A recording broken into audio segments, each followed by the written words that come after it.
Good evening all, and welcome back to Untold Fears. Tonight we are crossing into the forgotten corners of Canada, where small towns harbor secrets that refuse to stay buried and within the walls of places that should have been safe. These are not legends passed down through generations. These are documented events that authorities tried to explain away, cases that remain open because the truth is too disturbing to accept, and testimonies from survivors who will never be the same.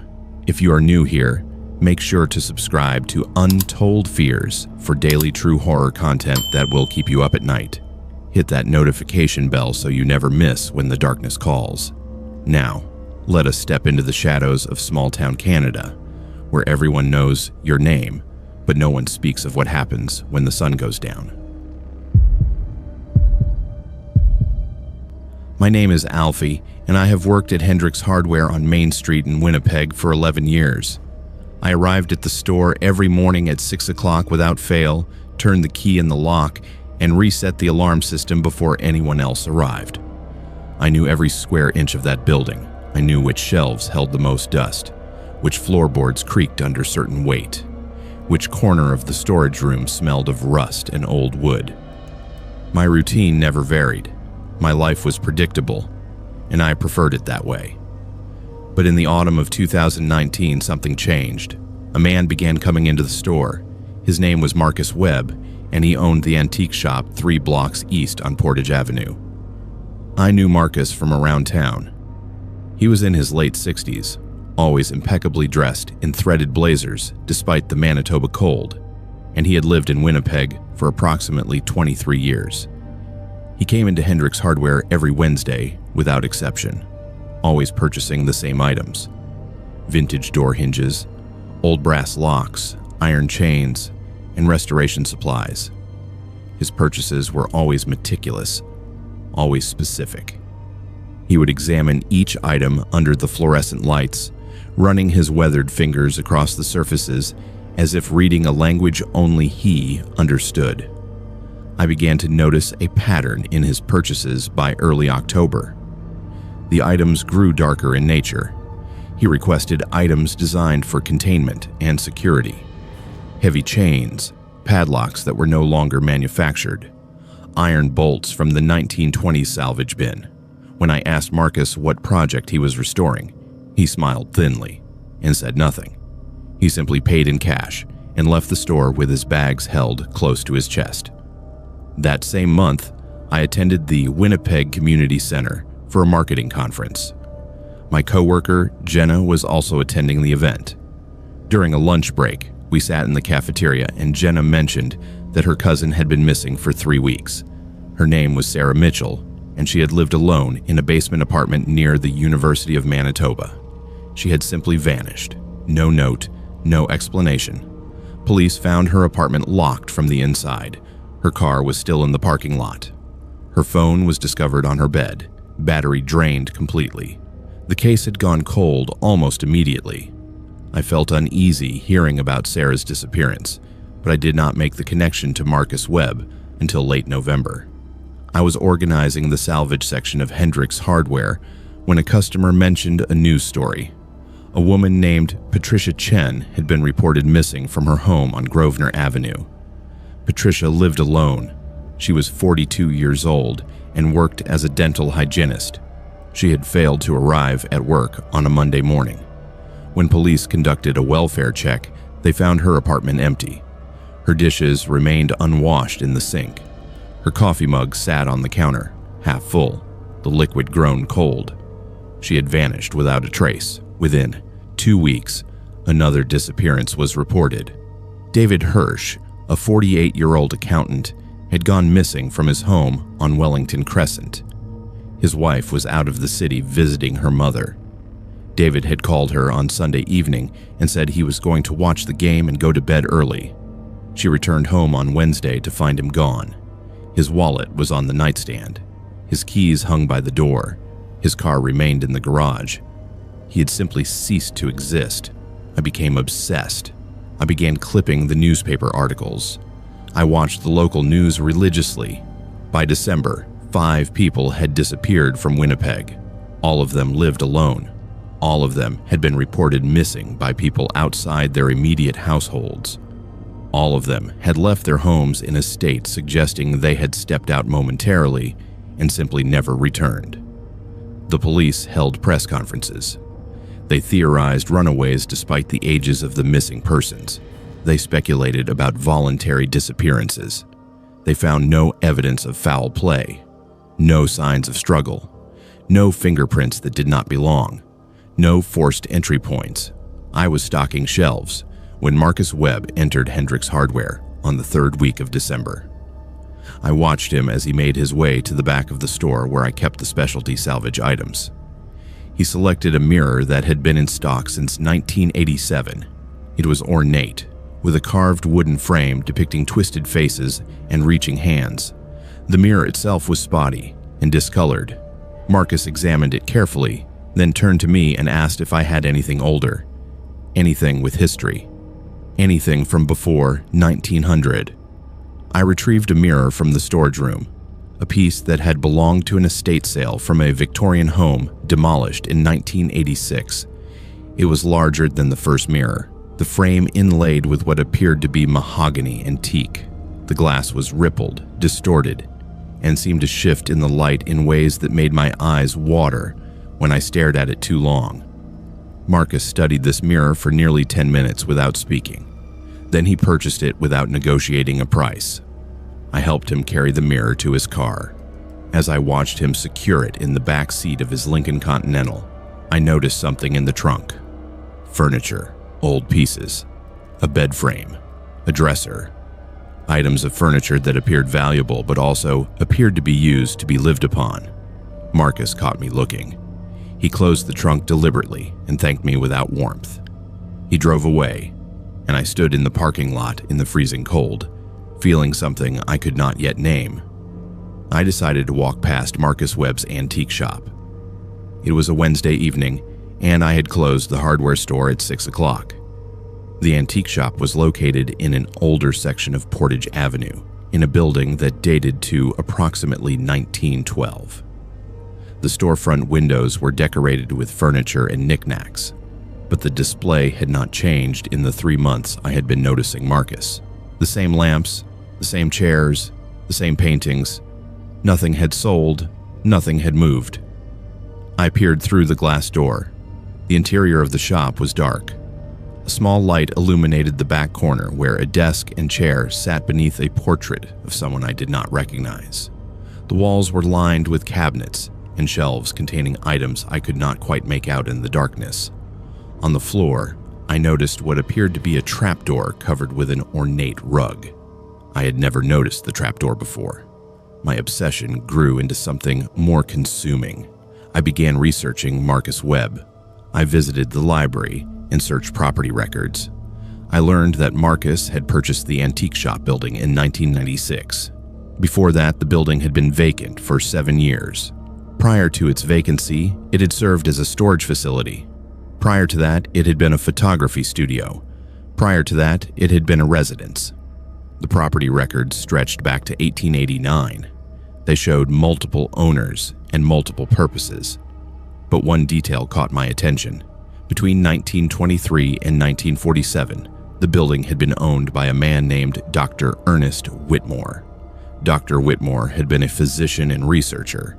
He had maintained a private practice in the basement of the building. The records did not specify what Dr. Whitmore had treated or researched, but newspapers from that era made vague references to his work with the mentally ill and the criminally deviant. I did not contact the police. I knew what they would say. I knew they would dismiss my suspicions as coincidence and speculation. Instead, I continued to monitor Marcus Webb. I began following him on his Wednesday shopping trips. I discovered that he no longer exclusively shopped at Hendricks Hardware. He visited architectural salvage shops. He purchased items from estate sales. He collected items from demolition sites. But always, his purchases were the same category of objects. Always containment, always security, always objects designed to hold and restrain. On a Thursday evening in early January, I decided to investigate further. I told my supervisor that I was taking a personal day on Friday. I called in sick. Instead, I parked my truck 1 block away from Marcus Webb's antique shop. I waited in the darkness. At 11 o'clock at night, Marcus arrived. He parked his Lincoln in the alley behind the building. He unloaded several items from the trunk: a mirror, a vanity table, items that appeared to be furnishings. He disappeared into the building through a rear entrance. I waited for 2 hours. Lights appeared in the basement windows. I saw shadows moving. I heard sounds that I could not identify: hammering, dragging, something that sounded like voices, though I could not make out words. At 1:30 in the morning, Marcus emerged from the building, locked the rear door, and drove away. I approached the building. The rear entrance was secured with a deadbolt that looked new, but the basement window was cracked open, slightly. I should not have looked inside. I should have called the police immediately, but I was consumed by need to understand. I pressed my face against the cold glass and peered into the basement. What I saw will remain with me for the rest of my life. The basement had been divided into separate rooms using new construction. Each room contained a bed. Each bed contained restraints. On the walls, I saw photographs. Photographs of the missing people: Sarah Mitchell, Patricia Chen, David Hirsch, 2 others I recognized from the news. The photographs were arranged chronologically. Some showed the missing person smiling. Some showed them in various states of distress. The most recent photographs showed them in the beds, restrained, still alive as far as I could determine from the angles and lighting. I ran from that building. I drove directly to the Winnipeg Police Service headquarters. I told them everything, every detail, every observation, every suspicion. The officer who took my statement listened patiently, then told me they would investigate. They told me not to leave town. They told me not to contact Marcus Webb or approach his property. At dawn, police executed a search warrant at Marcus Webb's antique shop. I learned the details from news reports over the following days. They found the basement exactly as I had described. They found the photographs. They found restraints and implements of torture. They found a detailed journal dating back 23 years, documenting the acquisition and maintenance of each victim. They found 5 bodies, 5 people in advanced states of decay, and they found 3 missing persons still alive in the secured basement rooms. The 3 survivors were hospitalized. They had been held between 3 and 8 months. They had been fed. They had been kept alive, but they had been subjected to sustained psychological and physical trauma. Marcus Webb was arrested and charged with 5 counts of murder and 3 counts of kidnapping. The investigation expanded. Police discovered that at least 7 other disappearances in Winnipeg over the past 2 decades bore similarities to Marcus Webb's confirmed crimes. The cold cases were reopened. The property records were examined more closely. Archaeologists and forensic specialists eventually excavated the ground beneath the antique shop. They discovered human remains dating back to the 1920s. At least 32 individuals had been buried in the basement soil over a period spanning nearly 100 years. The property itself seemed cursed. Generation after generation, the building attracted individuals with violent obsessions. Marcus Webb was simply the most recent in a long line of predators who had used the location for unspeakable purposes. I no longer work at Hendricks Hardware. I could not return after what I discovered in that basement. I could not face the items on the shelves without thinking of the chains and the restraints and the photographs on the walls. I moved to a different province. I changed my occupation. I try not to think about the basement, but every Wednesday night I lie awake. Every Wednesday night I wonder if I missed something. I wonder if there are still places I did not search. I wonder if the building that once contained so much suffering has attracted someone new, someone who has learned the secrets hidden beneath the soil, someone who understands the dark history embedded in those walls. The police reports state that Marcus Webb is serving a life sentence with no possibility of parole for 50 years. but I still receive strange packages in the mail. Packages with no return address. Packages containing old photographs. Photographs of my home. Photographs taken from angles I do not recognize. Photographs of me at specific moments from inside my house. And always, in the corner of each photograph, there is a shape, a shadow, a figure that looks exactly like the portrait I saw hanging on the wall inside Marcus Webb's antique shop. The portrait of someone I did not recognize, but I recognize him now. My name is Florence, and I moved to Clearwater Bay in northern Ontario during the spring of 2017. I had just finalized my divorce. My husband had been unfaithful, and I had spent the previous 18 months ensuring that the legal proceedings concluded with minimal emotional damage to myself. I was 34 years old, and I felt as though my life had been reset. I needed a place where no one knew my name.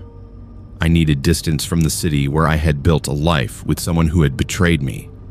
I applied for a position as a middle school English teacher at Clearwater Bay Secondary School, and the position was offered to me within 2 weeks of my interview. Clearwater Bay sits on the northern shore of a lake that shares its name.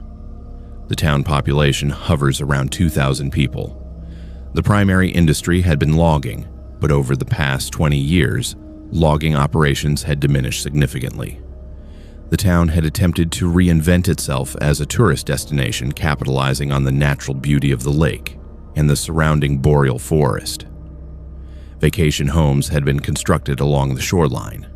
A small marina operated during the summer months, but tourism remained inconsistent and seasonal.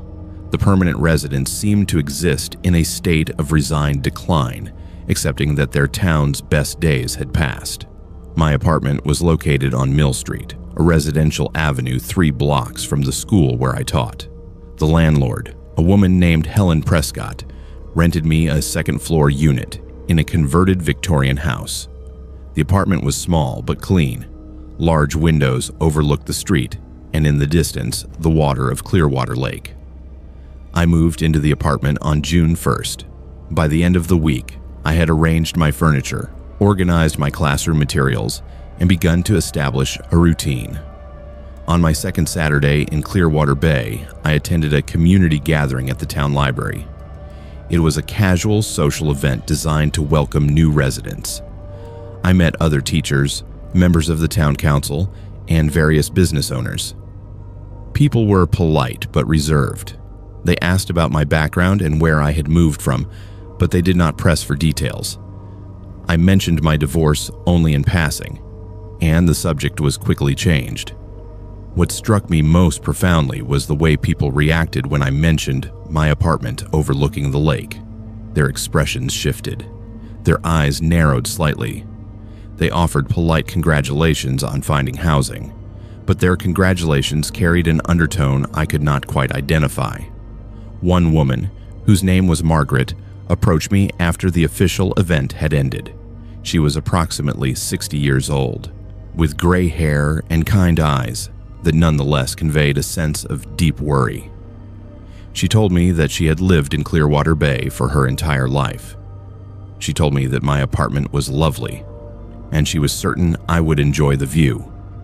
But then she added something that I dismissed at the time as small-town superstition. She told me that I should be careful near the lake at night. She told me that there were things that people in Clearwater Bay had learned to simply accept. She told me not to go to the water after sunset. When I asked her what she meant, she smiled sadly and said that some mysteries were better left undiscovered. I attributed Margaret's warning to local folklore. I'd read about the indigenous history of northern Ontario. I understood that the land carried stories and traumas that had been absorbed into the landscape. I was willing to acknowledge that the lake likely held cultural significance that I, as an outsider, did not fully comprehend, but I was not willing to allow superstition to prevent me from enjoying the natural beauty of my new home. That summer was idyllic.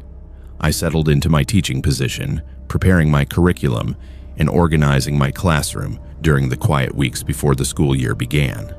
I made friends among the faculty. I began to understand the rhythms of the town. In the evenings, I would sit on my apartment balcony and watch the sun set over the lake. The water turned shades of amber and rose and deep purple as the light faded. The beauty of those sunsets was almost painful to witness, but I noticed something peculiar about my neighbors. I had 3 near neighbors in the converted Victorian house. The woman to my left, Mrs. Chen, worked as a nurse at the regional hospital. She seemed pleasant enough, though we rarely spoke. The man below me, a retired accountant named Robert, kept largely to himself, but both of them, without exception, locked their windows completely as soon as the sun began to set. They drew their curtains. They turned on lights throughout their apartments. I watched this ritual repeat every single evening, and I found it curious but did not question it. School began in September. I taught 8th grade English to approximately 90 students across 5 class periods.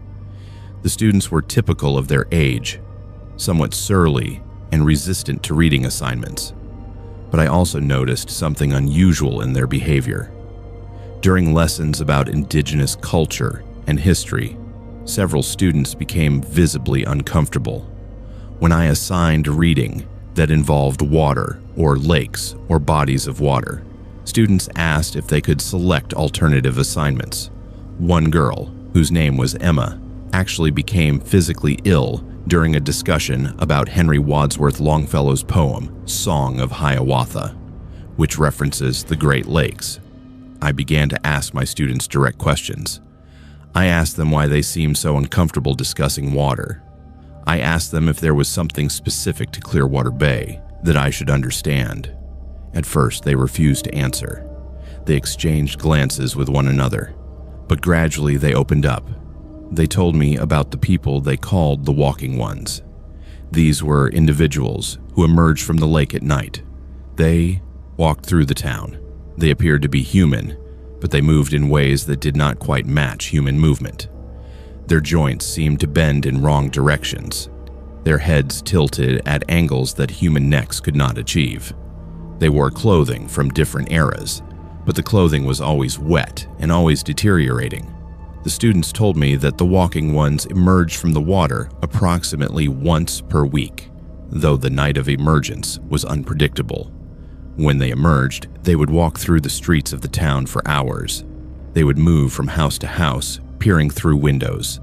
Sometimes they would simply vanish when they reached a particular residence, but sometimes they would attempt to enter a building. The townspeople had learned to keep their doors locked and their windows secured when the Walking Ones were abroad. I dismissed these stories as folklore spread among teenagers. I assumed it was a form of urban legend, a hazing ritual designed to frighten new residents. But then, in late September, several of my students mentioned that a Walking One had been spotted the previous night. They described it in clinical detail. It had emerged from the lake at approximately 11 o'clock in the evening. It had walked down Mill Street. It had paused at several houses. It had approached my building and stood beneath the second-floor windows, looking up for nearly 30 minutes before moving on. My apartment. The students were describing someone or something that had come to my home. That night, I locked every window in my apartment. I drew my curtains. I turned on lights in every room, and I sat in my bedroom, watching the darkness outside, wondering if I was a participant in a collective delusion, or if I was genuinely in danger from something I could not fully comprehend. Over the following weeks, I became obsessed with understanding the Walking Ones. I visited the town library and spoke with Margaret, who worked there as a volunteer librarian. She confirmed everything the students had told me. The Walking Ones had been emerging from Clearwater Lake for as long as anyone could remember. The earliest documented reference to them dated back to 1947, when a local newspaper had published a brief article about strange figures seen moving through the town at night. The article had been dismissed as a hoax, but Margaret showed me something more compelling. She opened a physical ledger maintained by the library. It was a record of missing persons from the Clearwater Bay area dating back to 1923. The names were accompanied by dates and brief descriptions. Between 1923 and the present day, exactly 53 individuals had disappeared from Clearwater Bay. All of them had disappeared during the summer or autumn months. All of them had vanished without explanation. All of them had been residents who lived within sight of the lake. I studied the list obsessively. I began to notice a pattern in the missing persons reports. They did not appear randomly throughout the decades. They appeared in clusters. 3 disappearances in 1923, none in 1924 or 1925. 5 disappearances in 1926, none in 1927. The pattern suggested something cyclical, something that occurred on an irregular but deliberate schedule. Margaret told me something else. She told me that the townspeople had learned to manage the presence of the walking ones by simply accepting them as a fact of life. Most people never encountered them directly. Those who did encounter them reported that the walking ones were searching for something. They seemed to move with purpose. They seemed to be looking for specific people in specific houses. When they found what they were searching for, the individual would vanish from their home. No signs of struggle, no forced entry, simply gone. I asked Margaret if the townspeople had ever contacted authorities. She laughed, but not unkindly. She explained that the provincial police had investigated the disappearances numerous times. They found no evidence of foul play. They found no bodies. They found no witnesses to any crimes. They eventually dismissed the disappearances as voluntary relocations or suicides. The authorities concluded that Clearwater Bay was simply a place where people chose to leave for reasons they did not articulate. But Margaret's eyes told a different story. Margaret knew something more. She knew that the walking ones were not random. She knew that they were searching for specific individuals. And she knew that the people they found did not choose to leave. They were taken. Winter arrived. The lake froze solid. The walking ones did not emerge from the frozen water. The town relaxed into a state of temporary safety. I had begun to settle into my life in Clearwater Bay. I had made friends. I enjoyed my teaching. I had started to forget the fear that had gripped me in the autumn. But in mid-March, as the ice began to crack and the water beneath returned to liquid form, I received a package at my apartment. It contained a single item, a photograph. The photograph showed me standing on my apartment balcony. I was wearing a dress I had purchased during my first week in town. The photograph had been taken from the street looking upward. It showed me clearly, unmistakably, and written across the bottom in water-damaged ink were words that made my blood freeze. The words read, "We see you. We are waiting. Spring brings hunger." I brought the photograph to Margaret at the library. I showed her the image and asked her how it was possible. How could someone have photographed me without my knowledge? How could they have obtained my address? Margaret studied the photograph for a long time. Then she looked at me with profound sadness. She told me that the walking ones do not simply search randomly. They seem to have knowledge. They seem to know who lives where. They seem to understand the geography of the town and the identities of the residents. She told me something else.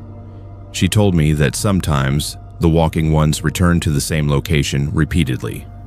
Sometimes they focus their attention on one particular house or one particular person. When that happens, it is not a matter of if that person will disappear. It is only a matter of when. I left Clearwater Bay that night.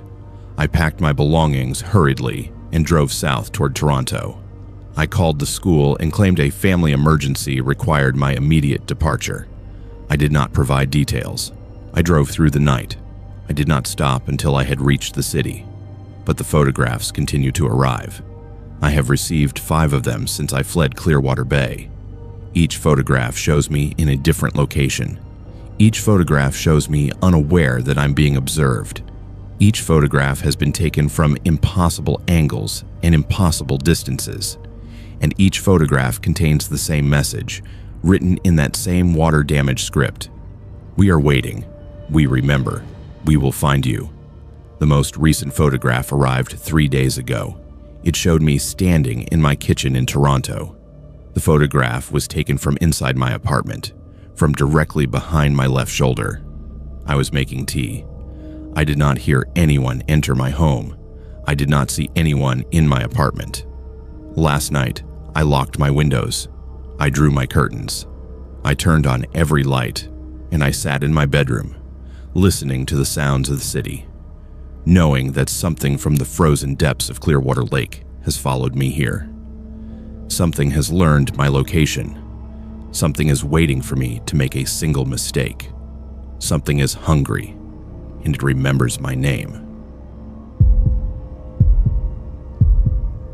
My name is Archie, and I've worked at the grain elevator in Coldhaven, Saskatchewan for the past 16 years. Coldhaven is a farming community located in the Central Prairie region of the province, approximately 140 kilometers from the nearest city. The population of the town is approximately 850 people. Most of them are farmers or work in agriculture-related industries. The landscape surrounding Coldhaven is almost entirely flat. Wheat fields extend in all directions until they merge with the horizon. There are no significant geographical features, no mountains, no forests, just endless waves of golden grain under the enormous prairie sky. The grain elevator where I work rises 230 feet above the surrounding landscape. It serves as the collection and distribution point for grain harvested from the surrounding farms. Farmers deliver their wheat and canola to the facility. The grain is processed and stored in massive silos before being shipped by rail to distribution centers further east. My responsibilities include monitoring the storage systems, managing inventory, and overseeing the loading and unloading operations. I know the facility intimately. I can navigate it in complete darkness. I have walked across the surrounding fields hundreds of times. In October of 2013, something changed in those fields. I was conducting a routine inventory inspection one evening when I noticed something unusual in the western field adjacent to the grain elevator. It was approximately 7 o'clock in the evening. The sun had recently set, and darkness was settling over the prairie. I was completing a final walkthrough of the storage tanks when I observed a pattern of lights in the western field. The lights appeared to be approximately half a mile away. They were stationary. They did not move. They did not pulse or flicker. They simply remained in a fixed position, glowing with a soft luminescence that did not resemble any conventional light source I could identify. I reported what I had observed to my supervisor, a man named Donald, who had worked at the grain elevator for 23 years. Donald was skeptical. He told me that I had likely seen a vehicle or a flashlight from a neighboring farm. He told me not to concern myself with matters unrelated to my work. I accepted his dismissal and did not mention the lights again, but I could not stop thinking about them. That night, I drove out to the western field and investigated. I found nothing, no vehicle, no equipment, no evidence that anyone had been in the field. The field appeared completely undisturbed. October of 2013 became November of 2013, and October 12th arrived. I was working the evening shift. At approximately 9 o'clock, I observed the lights again in the exact same location in the western field. They appeared identical to the previous occurrence. Same luminescence, same stationary position, same unsettling quality that made the hair on my neck stand at attention. I conducted a more thorough investigation this time. I walked into the field toward the lights. As I approached, I noticed something that made me stop completely. The grain in the field had been arranged in a pattern, not a random pattern, a deliberate geometric arrangement. The stalks of wheat had been pressed into the earth in a way that created a massive circular design visible only from an elevated perspective. The pattern was approximately 300 feet in diameter. It contained a series of concentric circles with precise geometric shapes radiating from a central point. The lights vanished as I approached. They simply ceased to exist. I stood in the field for nearly an hour, examining the pattern more closely. The pressed wheat had been flattened with tremendous force. The stalks were not broken or damaged. They were simply bent as if by something of immense weight moving across them in a deliberate manner. I measured the precision of the pattern. Every angle was exact. Every circle was mathematically perfect. No human activity could have created such a precise arrangement. I reported the crop circle to the local RCMP detachment. The officer who took my report seemed uninterested. He asked if I had consumed alcohol that evening. He suggested that I had likely misinterpreted natural crop damage caused by wind or weather. He took no action. He filed no report. But I could not move forward from what I had witnessed. I began keeping detailed records. I created a journal documenting every occurrence. I installed a video camera on the roof of the grain elevator and directed it toward the western field. On October 12th of 2014, exactly 1 year after the first incident, the lights appeared again in precisely the same location. This time, I was prepared. I recorded the entire event on video. The lights hovered for approximately 3 hours. Then they vanished. I checked the field the next morning and found another crop circle, this one even more elaborate than the first. It contained 7 concentric circles, with intricate mathematical symbols I did not recognize arranged throughout the pattern. I became obsessed with understanding the phenomenon. I researched crop circles. I learned that they had been reported in locations across North America for decades. Most were dismissed as hoaxes, but some remained unexplained. I discovered that there were individuals who studied crop circles professionally. I contacted one such researcher, a woman named Dr. Patricia Chen from British Columbia.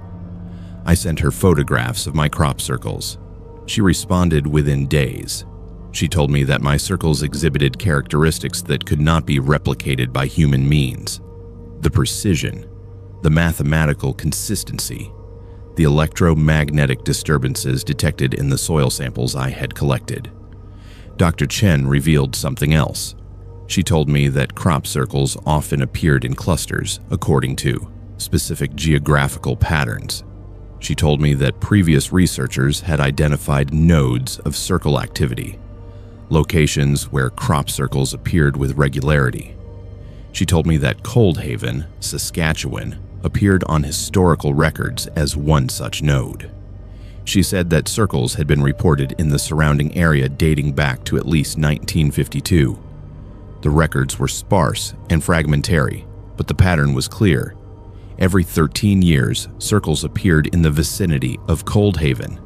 The most recent occurrence before my sighting had been in 2001. The occurrence before that had been in 1988. I asked Dr. Chen what she believed was causing the phenomenon. She was hesitant to answer. She told me that after decades of research, she had developed certain theories. She believed that the crop circles were not random acts. She believed they were communications or markers of some kind. She believed they were created by something with intelligence and technology far beyond our understanding. She told me that she could not prove any of this. She told me that governments had quietly invested significant resources in studying crop circles, but had maintained absolute secrecy about their findings. The year 2014 moved into 2015. I continued to keep my records. On October 12th of 2015, the lights appeared again. I now had a 3-year consecutive pattern of sightings on the exact same date. I recorded the entire event. I collected soil samples. I documented the resulting crop circle, which was significantly larger than the previous two and far more intricate in its mathematical patterns. But something changed in 2015. For the first time since I began my observations, I noticed other manifestations of the phenomenon. The animals in the area exhibited unusual behavior. Cattle from neighboring farms appeared agitated. Some animals refused to enter the western field at all. Birds seemed to avoid the area entirely. And I noticed something else. Electronic devices in my possession began to malfunction. My camera developed faults. The video equipment malfunctioned. My watch began running at irregular speeds. My truck's electrical systems failed repeatedly. It was as if electromagnetic interference was affecting every electronic device in proximity to the crop circle sites. Then, in October of 2016, something more disturbing occurred. I was monitoring the field on the night of October 12th. The lights appeared, as expected. I recorded the sighting. I watched as the pattern began to form. But this time, the phenomenon lasted longer than previous occurrences. The lights remained visible for nearly 6 hours, and during that entire time, I experienced something that I still cannot adequately describe. I was standing in the grain elevator control room watching the field through a window. I became aware of a presence, not a physical presence, a presence in my mind, a consciousness that seemed to be observing me. I felt as though something was examining my thoughts. I felt as though something was assessing me, evaluating me, determining something about me based on criteria I could not comprehend. The experience lasted for approximately 30 minutes. During that time, I could not move. I could not speak. I could only stand and be observed. When the sensation ceased, I was exhausted. I had lost 8 hours of time. My watch showed that it was 6 in the morning, but I had no memory of the passing hours. I had no recollection of how I had remained standing in the control room for 8 consecutive hours without moving. I checked the video equipment and discovered that the recording had ceased at precisely the moment when I felt the presence enter my consciousness. The camera had simply stopped functioning. I visited a hospital and underwent a complete medical examination. The doctors found nothing abnormal. All my vital signs were normal.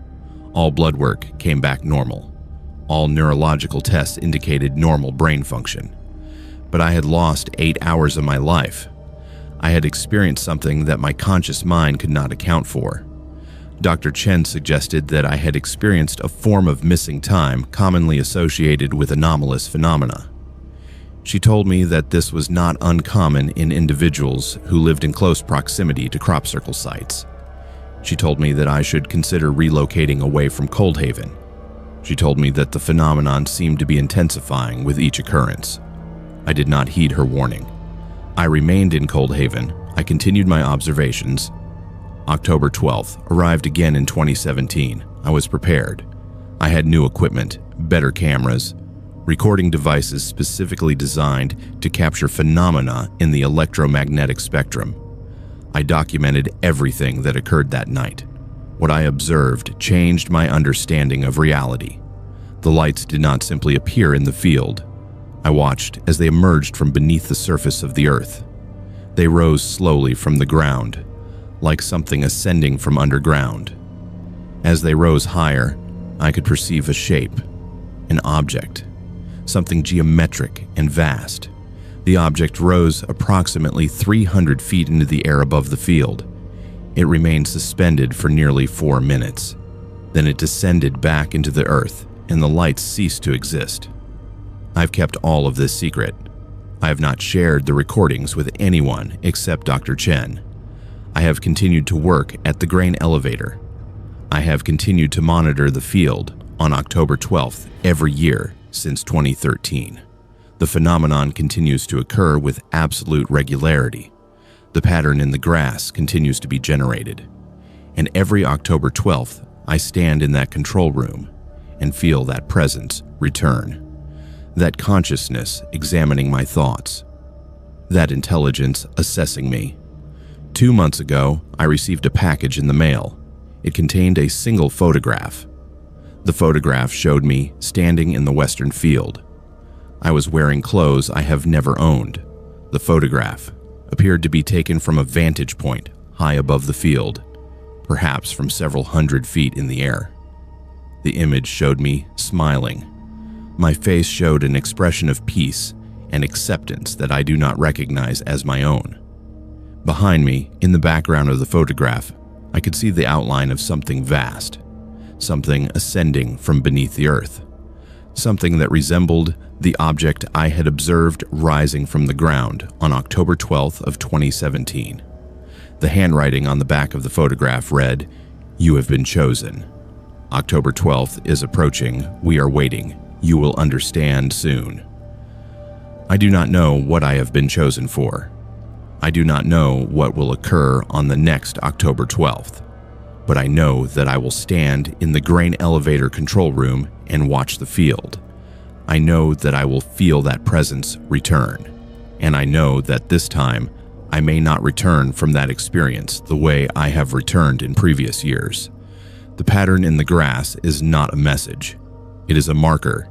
It is a calling, and I am afraid that I am the one being called. My name is Millie, and I hold a master's degree in marine biology from the University of British Columbia. I have spent the past 8 years studying the water systems of coastal Nova Scotia, specifically the ecosystem of Devil's Cove, a deep water formation located off the northern coast near the town of Margaree. My research focuses on the interactions between freshwater aquifers and saltwater intrusion. I examine the geological formations beneath the ocean floor to understand how these systems have evolved over millennia. I have published 3 peer-reviewed papers on my findings. I have received grants from the Canadian government and from private research institutions. My career has been dedicated to understanding the waters that surround this region. But I have discovered something that my academic training did not prepare me to comprehend. In the summer of 2018, I was conducting a routine dive survey of the underwater cave network that exists beneath Devil's Cove. The cave system is one of the most geologically significant features of the Nova Scotia coastline. It contains evidence of tidal flows dating back 20,000 years. The caves have been the subject of intermittent study for the past 50 years. Most of my colleagues considered them thoroughly explored and well documented. I disagreed.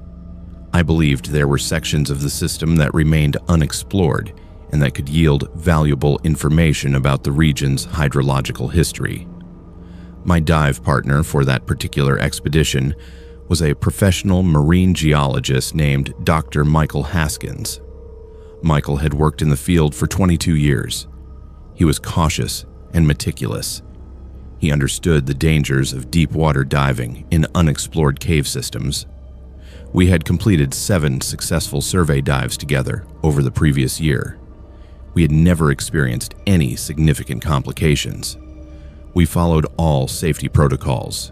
We maintained constant communication through our dive computers. We had backup systems in place for all critical equipment. The dive began at dawn on June 15, 2018.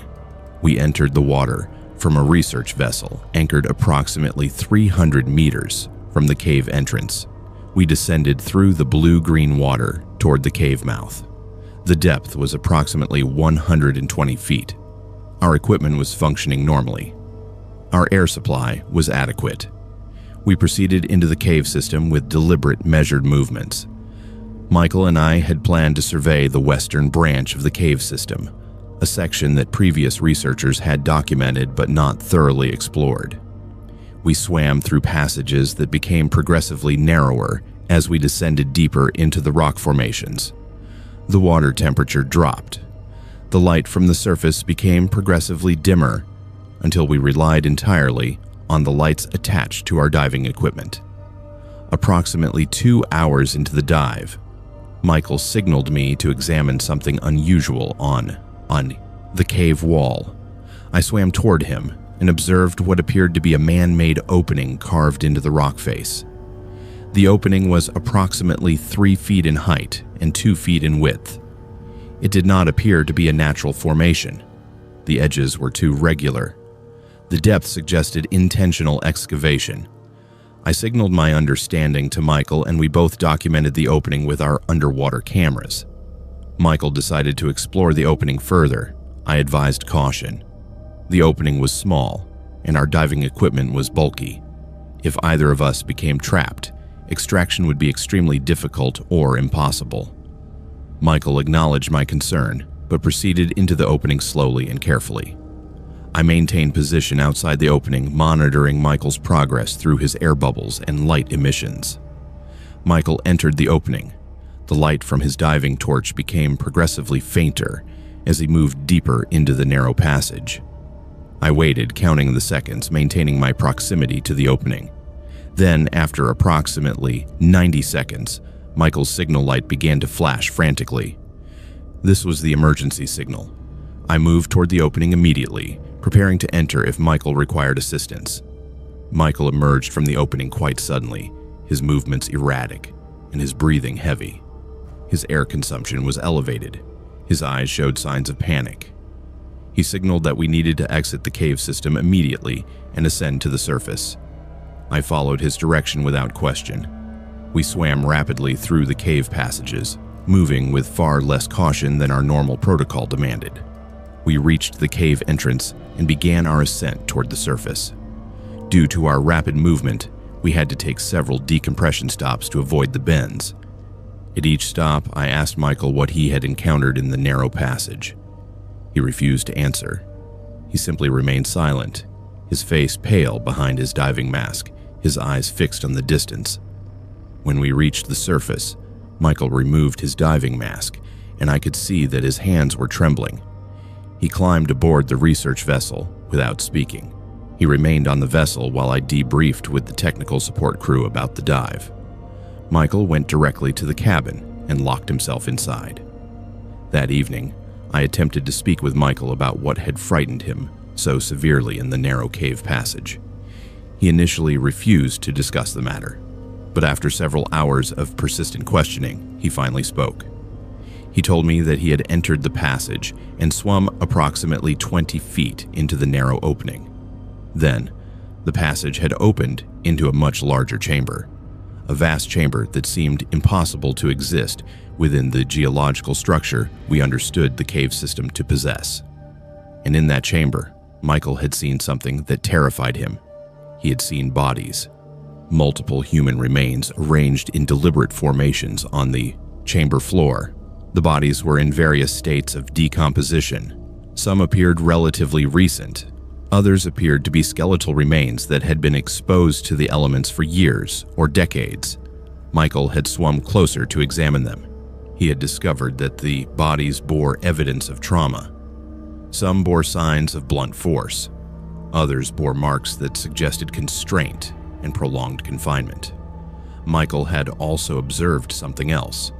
Among the remains, he had found objects, personal effects, identification documents, items of clothing bearing tags and labels that indicated they originated from different countries and different time periods. He had seen a passport dated 1985 in the water next to a skeletal remains. He had seen a wedding ring bearing an inscription dated 2003. He had seen evidence of human activity that suggested the chamber had been used for something systematic, something intentional, something horrifying. Michael had turned around and fled the chamber. He had swum rapidly back through the narrow passage and signaled his emergency status. He had not wanted to explore further. He had not wanted to document what he had discovered. He had only wanted to leave that place and never return. I contacted the RCMP and reported what Michael had described. I provided them with exact coordinates of the cave location. I explained the discovery of what appeared to be human remains within an underwater chamber. The police took my statement seriously. They contacted the local Coast Guard. They initiated an investigation into the matter, but complications emerged immediately. The dive location was within contested territorial waters. There were jurisdictional questions about which authorities had the right to investigate. The depth of the cave and the difficulty of accessing the chamber made exploration challenging. And when authorities finally organized an expedition to examine the cave system, they found something unexpected. The narrow passage that Michael had entered no longer existed. The cave wall was solid. There was no opening. There was no passage leading to any concealed chamber. The geological formation appeared unchanged. The opening that Michael had observed was gone, as if it had never existed at all. The RCMP concluded that Michael had either fabricated the story or that he had experienced a form of hallucination or disorientation common to deep-water divers. They closed the investigation. They suggested that I disregard Michael's account as the product of nitrogen narcosis or other dive-induced psychological phenomena. Michael left Nova Scotia shortly after the investigation concluded. He took a position with a research institution in Australia. I have not heard from him since. He did not respond to my emails or calls, but I have continued to investigate the cave system on my own. I have conducted multiple survey dives into the underwater caves. I have attempted to relocate the narrow passage that Michael described. I have found no evidence of such a passage, but I have found other things. I have found scratches on the cave walls that appear to be claw marks. I have found areas of the cave floor where sediment has been disturbed as if by purposeful excavation or movement. I have found objects on the cave floor that do not belong to the natural environment. I have found remnants of rope. I have found fragments of bone that have been cut and processed in ways that suggest deliberate handling. 2 months ago, someone broke into my laboratory at the university. They did not steal any equipment. They did not damage any of my research materials, but they accessed my computer files. They accessed my photographs from the cave surveys. They left behind a single message written in marker on my desk. Some waters should remain undisturbed. Stop looking. Stop asking. Or you will understand what Michael understood. I have stopped my research in the Devil's Cove system. I have moved my focus to other coastal regions. But I continue to receive packages in the mail. Each package contains a single item. The first package contained a photograph of my apartment taken from the water at night. The second package contained a wedding ring that does not belong to me, bearing an inscription dated 2003. The third package contained a passport dated 1985, the same passport that Michael had described seeing in the underwater chamber. Last week, I received another package. It contained a detailed map of the cave system with specific locations marked and labeled. Locations that I have never visited. Locations that do not appear on any official maps or surveys. The markings on the map corresponded to what Michael had described as the hidden chamber containing multiple human remains. And beneath each marked location, there was a name written in that same water-damaged script. Names of missing persons from across Canada. Names dating back to 1945. At least 53 names. All of them disappeared. All of them listed as missing but never found. All of them apparently connected to the underwater caves off the coast of Nova Scotia. I have sent copies of this map to the authorities.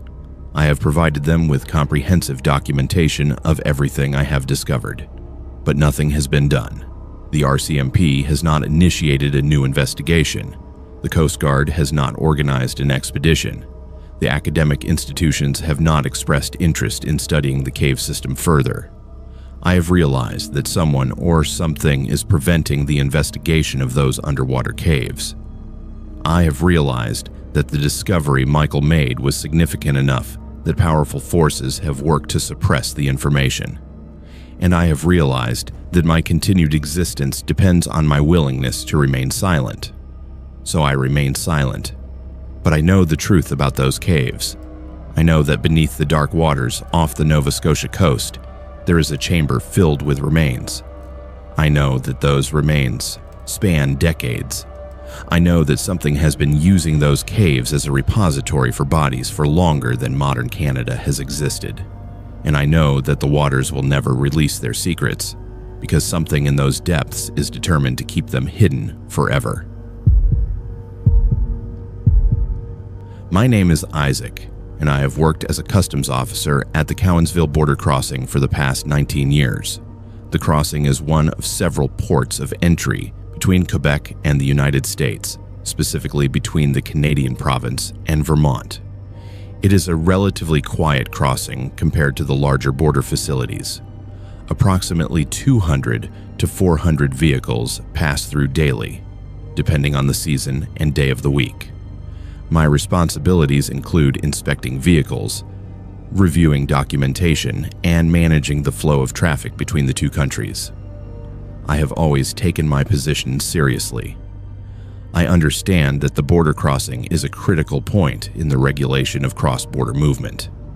I am trained to identify suspicious behavior, to recognize patterns of activity that suggest illicit commerce, and to make judgments about which vehicles require detailed inspection. In 19 years, I have developed an intuitive sense for when something is wrong. I can look at a driver and know when they are lying. I can observe a vehicle and recognize when something is not aligned with the official documentation. In the spring of 2016, I began to notice something unusual. A specific vehicle, a white panel van with Vermont registration, began crossing the border at regular intervals. The driver was a man approximately 50 years old with graying hair and an unmemorable face. The van's registration showed that it was owned by a rental company in Burlington, Vermont. The driver always presented valid documentation. The vehicle carried legitimate cargo on every crossing I observed. The manifest documented the transport of commercial goods from Vermont to Quebec. But something about the pattern troubled me. The van crossed the border exactly twice per week, without fail, on Tuesdays and Saturdays. The crossings occurred at precisely 3 o'clock in the afternoon. The driver crossed in both directions with identical consistency.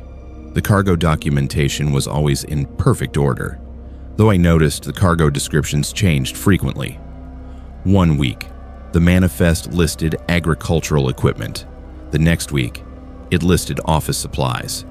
The documentation was always genuine, always properly notarized, always entirely legitimate. I mentioned my observations to my supervisor, a woman named Catherine, who had been working at the border crossing for 23 years. Catherine listened to my concerns but expressed skepticism. She told me that consistent schedules were not uncommon for legitimate commercial operations. She told me that the rental company frequently rented to small business operators who maintained regular routes between the two countries. She told me not to create international incidents based on intuition. She told me to focus on following the established protocols. I accepted her guidance and did not pursue the matter further with official channels. But I began documenting the van's crossings, privately. I recorded the dates, times, and manifest information. I noted the driver's behavior and demeanor. I observed that the driver never made eye contact. He never spoke beyond what was absolutely necessary. He never smiled or engaged in any casual conversation with the customs officers. He presented his documents and waited with an expression of complete neutrality. After approximately 2 months of observation, I noticed something else. On one Tuesday crossing, I observed the van's cargo area through my inspection window. The manifest stated that the vehicle was transporting computer components, but through the small window, I could see what appeared to be metal containers. The containers looked like they were designed for containment. They were secured with heavy-duty locking mechanisms. I made a note of this discrepancy. I requested to conduct a more detailed inspection of the vehicle. The driver did not object. He unlocked the cargo area and allowed me to examine the contents. The metal containers were present, but they were completely sealed. The driver explained that the containers held sensitive electronic equipment that required secure transport. He provided documentation from the receiving company that confirmed the shipment. Everything was technically in order, but I could not explain why the containers were so heavily secured. I could not explain why they contained small ventilation holes. I could not explain why I thought I heard movement from inside one of the containers, a sound like breathing or shifting weight. I documented my concerns in my personal notes, but did not file an official report. I continued to observe the van's crossings for the next several months. The pattern remained consistent. The driver never deviated from his schedule. The vehicle never appeared to contain anything obviously suspicious, but my instincts screamed that something was wrong. In the autumn of 2016, I made a decision that violated my professional protocols. I decided to follow the van after it crossed the border into Quebec. I was not authorized to leave my post. I should have filed a formal complaint through official channels, but I was compelled by something deeper than professional responsibility. I was compelled by the certainty that I was observing something significant. I arranged with a colleague to cover my station for a brief period. Then I followed the white van as it drove away from the border crossing. The van traveled north on Route 139, moving away from the border region toward more rural areas of Quebec. I maintained a distance, staying several car lengths behind, trying to avoid detection. The van traveled for approximately 40 kilometers before it turned onto a secondary road. Then it turned again onto a gravel access road that led deep into a forested area. I slowed my vehicle and observed from a distance as the van approached an old farmhouse set far back from the main road. The property was surrounded by dense forest. It appeared abandoned. The farmhouse was dilapidated and the surrounding land was overgrown. The van parked in front of the farmhouse. The driver exited the vehicle and walked toward the house. He carried one of the metal containers. I waited, watching from the shelter of the forest. After approximately 5 minutes, the driver emerged from the farmhouse without the container. He returned to the van. He drove back the way he had come, returning toward the border crossing. I did not follow him further. Instead, I approached the farmhouse on foot, moving carefully through the overgrown landscape. I approached a window and peered inside. What I saw made my blood turn to ice. The interior of the farmhouse had been heavily modified. Walls had been constructed to create separate compartments. Lighting fixtures had been installed throughout. And in the compartments, I could see cages. Metal cages, some of them occupied. I could see people inside the cages. At least 4 individuals were visible through the window. They appeared to be restrained. They appeared to be in distress. I stepped back from the window and pulled out my phone to call the authorities. But before I could dial, I heard a voice behind me. A calm, measured voice that spoke with absolute certainty. The voice said, "You should not have followed us." I turned to see the driver of the van standing approximately 10 feet away. Behind him were 3 other men. All of them wore expressions of complete detachment. All of them seemed utterly unmoved by the fact that I had discovered their operation. I ran. I ran through the forest, moving without direction, only knowing that I needed to escape. I heard footsteps behind me, but I did not look back. I crashed through undergrowth and over uneven terrain. My phone was lost during the escape. I did not know which direction I was moving. I only knew that I needed to reach a populated area, a place where I could contact authorities. I emerged from the forest along a secondary highway approximately 2 hours after beginning my escape. A passing truck stopped, and the driver, a woman named Susan, offered me assistance. She drove me to a hospital in St. Hyacinthe. I was treated for exposure and abrasions. Then I contacted the provincial police. The police took my statement seriously. They organized a search of the farmhouse and the surrounding property. But when they arrived at the location I had identified, they found nothing. The farmhouse was empty. The cages were gone.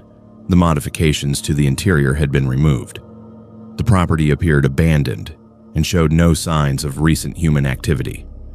The police searched the property thoroughly and found no evidence of the operation I had described. I was viewed with suspicion. The police suggested that I had experienced a psychological episode or hallucination induced by the stress of my work. They suggested that I had fabricated the story. They noted that I had abandoned my post without authorization. They recommended that I seek psychological evaluation. I returned to work at the border crossing, but my credibility had been damaged. My supervisor treated me with cautious skepticism. My colleagues spoke to me only when absolutely necessary. I was eventually reassigned to a different position at a different border facility, but the van never crossed the border again. The driver disappeared. The pattern of consistent Tuesday and Saturday crossings ceased entirely. 3 weeks ago, I received a package in the mail. It contained a single photograph. The photograph showed the interior of the farmhouse, the cages clearly visible, occupied by individuals I did not recognize. The photograph was dated 4 days after my escape from the property. Handwritten on the back of the photograph was a single sentence. "You saw something you should not have seen. We have been monitoring you since." I have received 3 additional packages in the past 3 weeks. Each one contains a photograph. Each photograph shows a different location. A parking lot where I park my car, the grocery store where I shop, my apartment building, my apartment window. Each photograph contains the same message. Each photograph makes clear that I am being watched continuously. I have attempted to involve the authorities again, but I have no physical evidence of anything. I have only a series of photographs and a story that was already dismissed as a psychological episode. The authorities will not take further action based on the photographs alone. I no longer report to my position at the border crossing. I'm on medical leave pending a psychological evaluation, but I know the truth about what I saw in that farmhouse. I know that human trafficking is occurring across the border. I know that people are being transported and imprisoned. I know that the operation is organized and deliberate. And I know that the people responsible for that operation will never be brought to justice, because I was the only witness, and my credibility has been systematically destroyed. I wonder sometimes if destroying my credibility was part of their plan. I wonder if they anticipated that I would follow the van. I wonder if they wanted me to see enough to become frightened, but not enough to convince anyone else. What I know with absolute certainty is that I see that white van sometimes in my dreams. I see it crossing the border again and again, forever, carrying its cargo of captive human beings into a darkness that official channels refuse to acknowledge exists.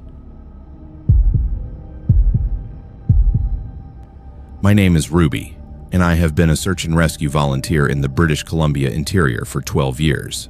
I work with a coordinated team of 37 volunteers who cover an area of approximately 8,000 square kilometers of mountainous terrain. The team responds to emergency calls from hikers, climbers, and travelers who become lost or injured in the wilderness surrounding the towns of Golden and Field. I have participated in 163 rescue operations over the course of my service. I have saved lives. I have recovered bodies. I have learned to understand the mountains and the risks they present to unprepared adventurers. But I have also learned that the mountains are not always bound by the laws of nature as I understand them. In the summer of 2019, the first incident occurred. A man named David Caldwell, a 42-year-old experienced hiker, departed from a trailhead near the Takakau Falls region on a solo hiking expedition. He had informed his wife that he planned to return by evening. When he did not arrive home by nightfall, his wife contacted search and rescue. Our team was mobilized. We conducted a grid search of the area where David had been hiking. We found his vehicle still parked at the trailhead. We found his backpack along the trail approximately 3 kilometers from the trailhead. But we found no sign of David himself. The search continued for 3 days. We expanded our grid. We brought in tracking dogs. We surveyed the area from helicopter. We found nothing. No clothing, no equipment, no body, no evidence that indicated what had happened to David Caldwell. He simply vanished. Over the following year, additional hikers disappeared from similar locations in the mountain region. Maria Gonzalez, a 38-year-old woman who was hiking in the area of Emerald Lake, vanished without a trace in August of 2019. In October, a young couple, Michael and Sarah Jang, disappeared from the trail near Lake Louise. In January of 2020, another solo hiker, a man named James Hendricks, vanished from a trail system near Moraine Lake. Then in April, a woman named Catherine Mills disappeared while hiking near the Paradise Valley area. 5 disappearances within a 9-month period. All of them experienced hikers or climbers.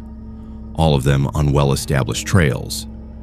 All of them in locations within a radius of approximately 30 kilometers. All of them without any explanation or evidence of what had occurred. The RCMP launched a formal investigation. They interviewed families and friends, They examined equipment. They searched the region exhaustively. They found no evidence of foul play. They found no bodies. They found no sign of struggle. They theorized that the hikers had become disoriented and fallen to their deaths in remote areas where their bodies had not yet been located. But the more I participated in the search efforts, the less I believed that theory. During one search operation in June of 2020, I was exploring a section of trail near a cliff formation known as the Precipice. The area rises approximately 1,000 feet above the valley floor. The cliff edge is a dangerous location, and hikers are warned to maintain appropriate distance from the edge. As I was surveying the cliff area with my search partner, another volunteer named Thomas, I observed something unusual on the ground. The earth near the cliff edge appeared to have been disturbed, but not randomly disturbed. The disturbance formed a precise pattern. Small stones and dirt had been arranged in concentric circles. The pattern was identical to patterns I had observed in other locations during our search efforts. Each of the 5 missing hikers had been searched for in areas where these circular patterns appeared. Thomas and I photographed the pattern and reported our findings to the search coordinator.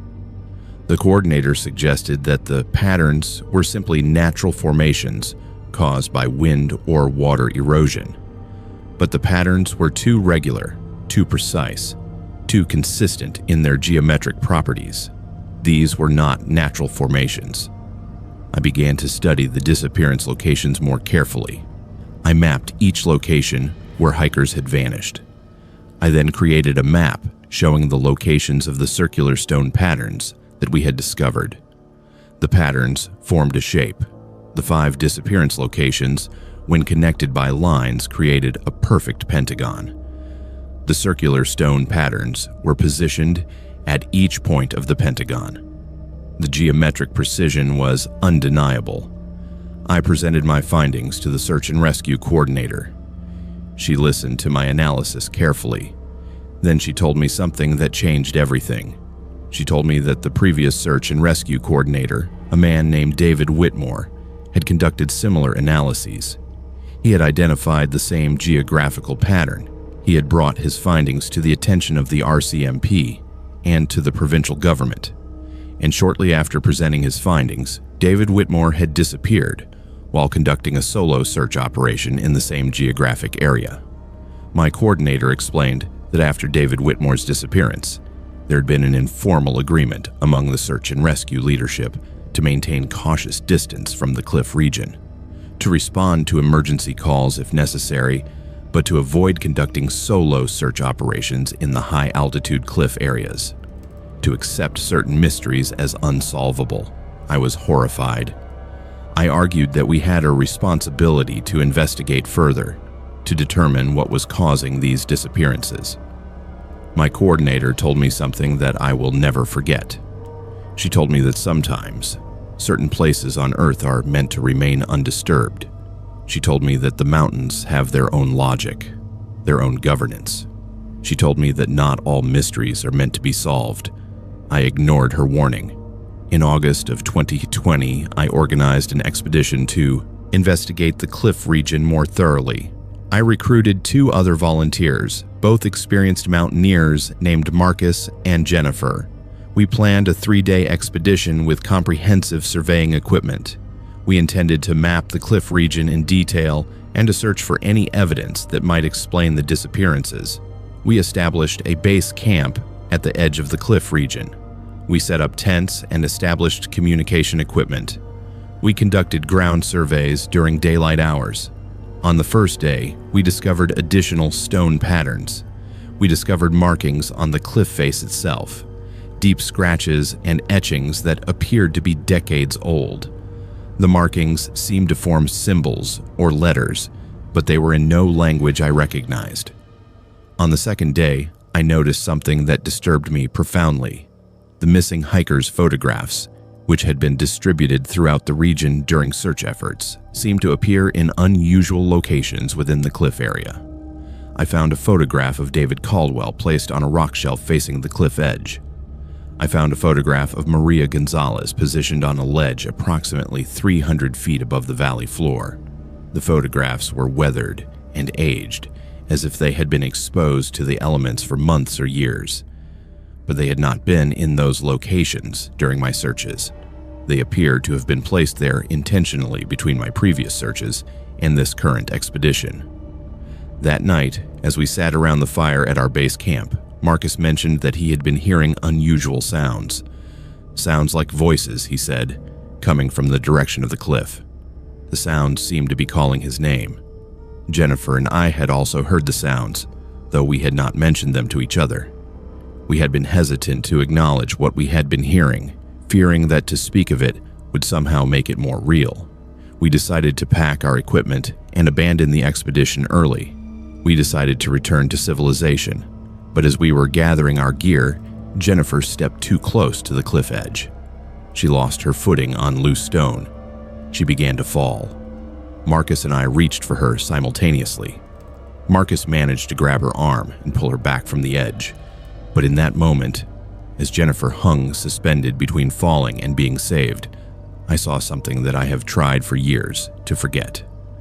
I saw figures standing at the cliff edge, figures that appeared to be human, but that moved in ways that human beings do not move. Their joints seemed to bend at wrong angles, their heads tilted at impossible angles. They appeared to be watching Jennifer with an intensity that was almost palpable. And for a brief moment, I could have sworn that they were disappointed when Marcus pulled Jennifer back from the edge. We fled that location immediately. We drove through the night, not stopping until we reached the town of Canmore, approximately 100 kilometers away. We reported nothing to the authorities. We filed no official report about what we had experienced. Jennifer retired from search and rescue operations entirely. She moved to Alberta and took a position in a different profession. She refused to speak about the expedition afterward. Marcus attempted to report what we had observed to the provincial police, but he was met with the same skepticism and dismissal that had characterized all previous investigations of the disappearances. His credibility was questioned. He was suggested to seek psychological evaluation. He eventually abandoned his efforts to report the incident and accepted the silence that had surrounded the cliff region for years. But the cliff region continues to demand attention. Every summer, there is at least one disappearance of a hiker or climber in the area surrounding the precipice. The cases remain officially unsolved. The search and rescue team responds to calls, but with a kind of resignation, understanding that certain hikers will never be found alive. 3 months ago, I received a package in the mail. It contained a single photograph. The photograph showed me standing at the cliff edge during our expedition in August of 2020. The photograph showed me standing in a position where I had never stood, a position that would have been extremely dangerous. The photograph appeared to have been taken from a vantage point that I cannot explain. It showed me clearly, unmistakably, standing at the edge of a drop that would certainly have resulted in my death. On the back of the photograph, a message was written in handwriting I did not recognize. You belong with us. The cliff remembers.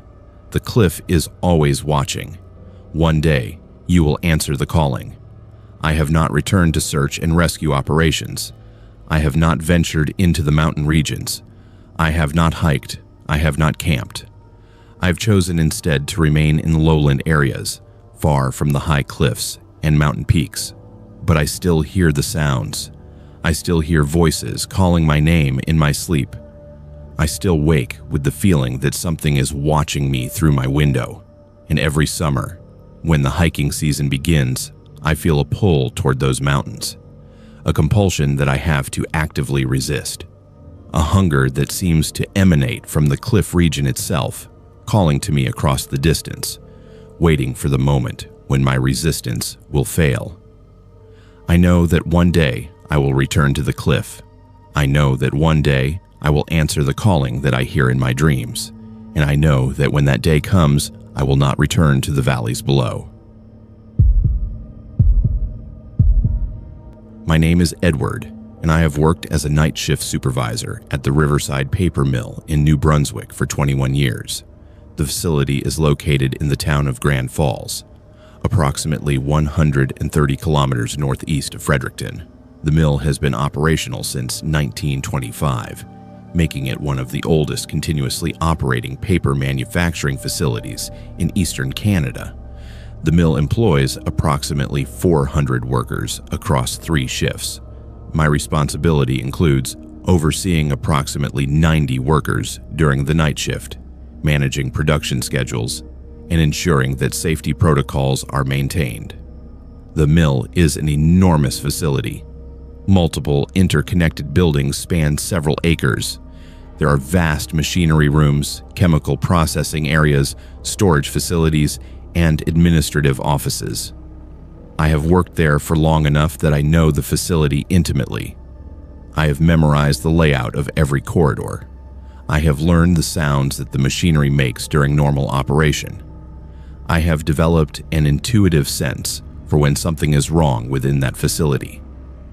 But there is one section of the mill that I have never become comfortable with. It is located in the basement of Building C, an older structure that dates to the original 1925 construction. The section is designated on facility maps as Storage Sector 9. According to the current records, it is used for the storage of archived materials and obsolete equipment. Workers are rarely assigned to that section. Maintenance of that area is minimal. The section remains largely undisturbed. In March of 2019, I began to notice something unusual about that sector. During my routine nighttime inspections of the facility, I would pass near the sealed doors of Storage Sector 9. On several occasions, I observed that the temperature in the hallway adjacent to the sector seemed to fluctuate dramatically. I would feel cold air emanating from beneath the doors. Then, within minutes, the temperature would become uncomfortably warm. This temperature fluctuation occurred regardless of the season or the ambient temperature outside the facility. I mentioned these observations to my colleague, a man named Robert, who had worked at the mill for 18 years. Robert's response was unusual. He became noticeably uncomfortable. He told me that I should not concern myself with Storage Sector 9. He told me that that sector had always been peculiar. He told me that the previous night shift supervisors had learned to simply avoid the area as much as possible. I was intrigued by Robert's vague warnings. I requested access to the historical records of Storage Sector 9. The documentation was sparse and fragmentary. The sector had been created during the original construction of the mill in 1925. It had been used, according to the records, for storage of industrial chemicals and materials. Over the decades, its use had changed multiple times. The most recent documentation suggested that it was simply an archive storage area with minimal ongoing activity. But I found something else in the archived records, a note dated 1987, written by a previous mill manager named Thomas Blackwell. The note was brief, but it contained an unusual observation. It read, "Sector 9 remains problematic. Recommend continued containment protocols. Equipment failures occur with unusual frequency in this area. Time tracking in the sector is inconsistent. Recommend minimal staff rotation through this area. Sector appears to have developed independent temporal properties." Temporal properties. The phrase troubled me. I did not understand what he meant, but the implication was disturbing. In May of 2019, I made the decision to enter Storage Sector 9 personally. I was prepared to experience unusual temperature fluctuations. I was not prepared for what actually occurred. I unlocked the sealed doors and entered the sector. The interior was dimly lit by old fluorescent panels that flickered intermittently. The air was stale and carried a smell I could not identify, something between industrial chemicals and decay. The sector was larger than I'd expected, extending much further back than the exterior dimensions of Building C would logically allow. Shelving units held boxes and containers, many of them covered with decades of dust. I began to walk deeper into the sector, noting the layout and cataloging the contents of the storage areas. But after what I estimated to be approximately 10 minutes of walking, I realized something was wrong. I had walked much further than should have been possible given the physical dimensions of the building. The sector seemed to extend indefinitely, larger on the inside than it should have been on the outside. I decided to return to the entrance. I retraced my steps, but I could not find the entrance. I walked in what I believed was the correct direction, but the shelving units and containers appeared to be in different locations than I remembered. The layout of the sector seemed to have rearranged itself while I was walking through it. I remained calm and continued walking in the direction I believed led to the entrance. After what I estimated to be another 10 minutes, I encountered a clock mounted on one of the shelving units. The clock read 2:37 a.m. I checked my watch. My watch indicated that it was 2:51 a.m. The clocks disagreed about the current time. Approximately 14 minutes of discrepancy. I continued walking and I finally located the entrance. I exited Storage Sector 9 and checked the time again. The hallway clock indicated 3:16 a.m. Approximately 39 minutes had passed since I entered the sector, but according to my physical memory of the experience, I had been inside the sector for approximately 20 minutes. I reported nothing to my supervisors. I simply documented the incident in my personal notes and attempted to move forward with my work. But the anomalies continued to occur. On multiple occasions, workers assigned to routine maintenance tasks in areas adjacent to Storage Sector 9 reported experiencing time distortions. One worker, a man named David, reported that he had been performing a routine inspection task that should have taken approximately 30 minutes. He completed the task and returned to report to me. According to the hallway clocks, 4 hours had passed. David was bewildered. He was certain that only 30 minutes had elapsed. Another worker, a woman named Sarah, reported an even more disturbing experience.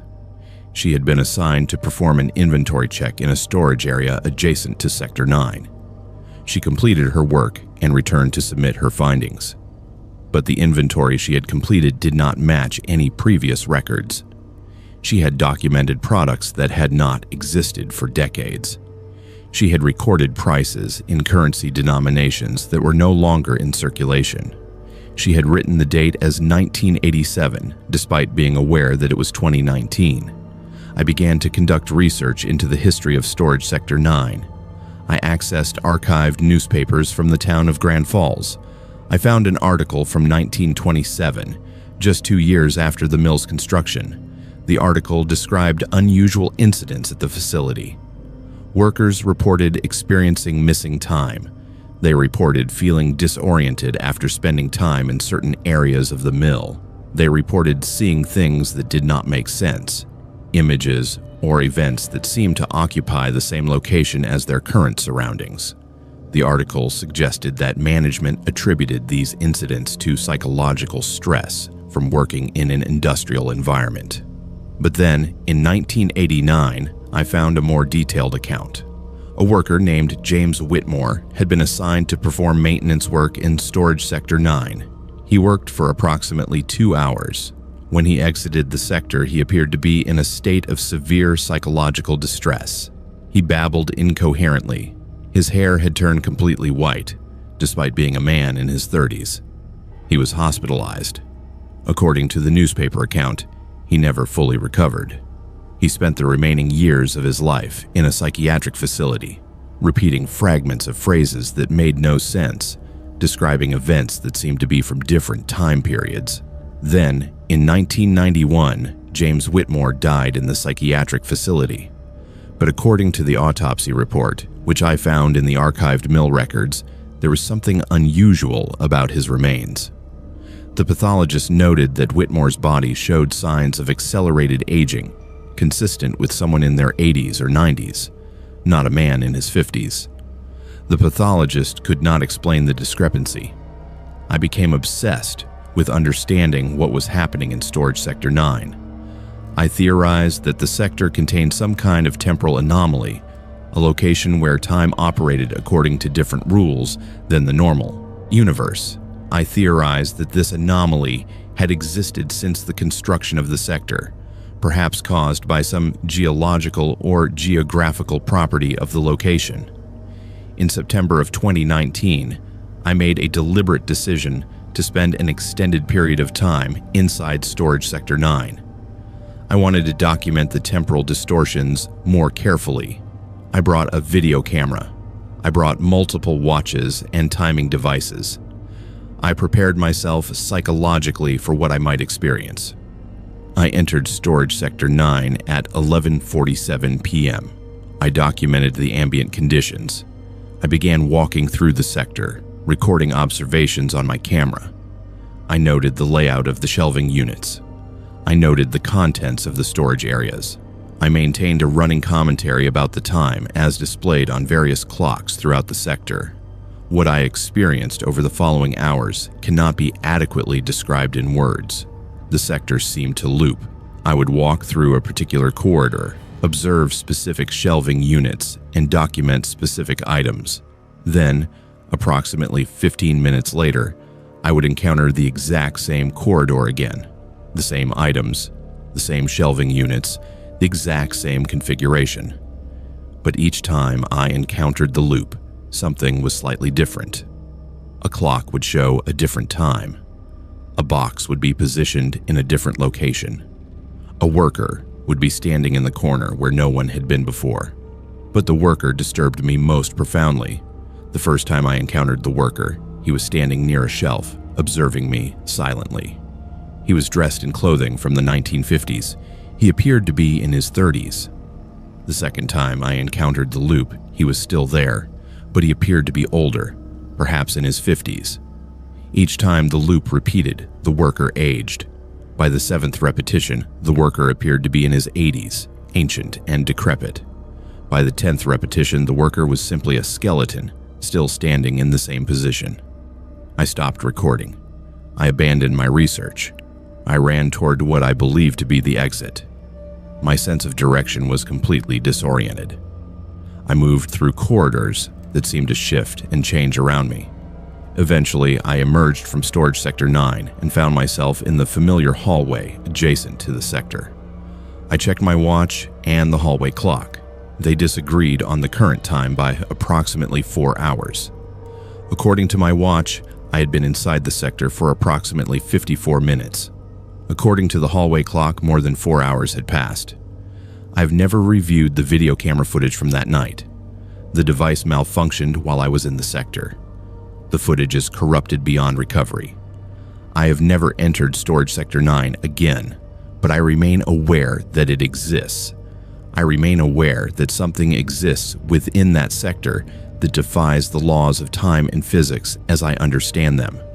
And I remain aware that the worker who aged and died within those repeating loops may not have been a hallucination or a manifestation of temporal distortion. He may have been a worker from decades past, trapped in a loop, repeating the same experience across multiple decades while experiencing it all consecutively, aging a lifetime in what, from an external perspective, took only days or weeks. Last month, I received a package at my home. It contained a single photograph. The photograph showed the interior of Storage Sector 9. In the background of the photograph, there was a worker standing near a shelf. The worker was me. I was wearing the clothes I had worn the night I entered the sector, but the photograph was dated 1987. It showed me standing in the sector more than 30 years ago, before I was even born. On the back of the photograph, a message was written. Some people belong in the loop. You were meant to join us. One shift, you will stay longer. One shift, you will not return. One shift, you will become the watcher that greets the next one who enters. I have put in for a transfer to the day shift. My request has been denied. The mill administration has determined that I am too valuable as a night shift supervisor. They have refused to approve my transfer.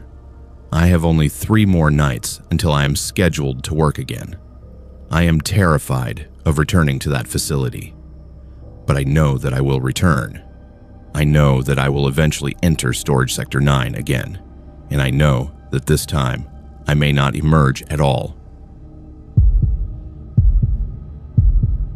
My name is Holly. and I host a true crime podcast called The Archived Unknown, which focuses on unsolved disappearances and cold cases from across Canada. I have been producing the podcast for 4 years. I have 214 episodes published. The show has developed a dedicated following of approximately 83,000 regular listeners. My research methodology is thorough. I conduct extensive interviews with family members, investigators, and experts. I examine police reports, autopsy findings, and forensic evidence. I pride myself on presenting factual information supported by documented sources. 3 years ago, I became interested in a particular case. A family named the Rothschilds disappeared from their home in Alberta in 1995. The family consisted of 4 members: Marcus, aged 38, Jennifer, aged 34, and 2 children, Thomas and Rebecca, aged 12 and 9, respectively. On the evening of August 15, 1995, the family simply vanished from their locked home. The doors were locked from the inside. The windows were secured. There was no sign of forced entry, no ransom notes, no evidence of struggle. The family was simply gone. The police investigation of the case was thorough, but ultimately unsuccessful. The investigators found no evidence of kidnapping, murder, or voluntary relocation. The family was eventually listed as missing, presumed dead, though no bodies were ever recovered. The case went cold, and after decades, it became one of the hundreds of unsolved disappearances in Canadian history. But something about the case fascinated me. I decided to investigate it for my podcast. I contacted the original investigating officer, a retired detective named Robert Graham. Robert agreed to participate in an interview. During our conversation, he told me something that surprised me. He told me that he had advised the family to leave the home. He told me that he had personally recommended that they relocate to a different residence. When I asked why, he became visibly uncomfortable. He told me that the home itself seemed to be the source of the family's problems. He told me that strange phenomena had been occurring in the home for weeks prior to their disappearance. Robert expanded on his observations. He described how the family had reported that objects moved on their own when no one was present. They reported that doors would lock and unlock without explanation. They reported that they would lose time frequently, experiencing gaps in their memories where hours would pass, but they could account for only minutes. Robert told me that he had visited the home on multiple occasions and had witnessed some of these phenomena himself. He had documented his observations in his personal notes, but the official police report made no mention of these supernatural elements. I became consumed by the Rothschild case. I researched the history of the home. I discovered that it had been constructed in 1987 on land that had previously been left vacant for decades. The property had a strange history.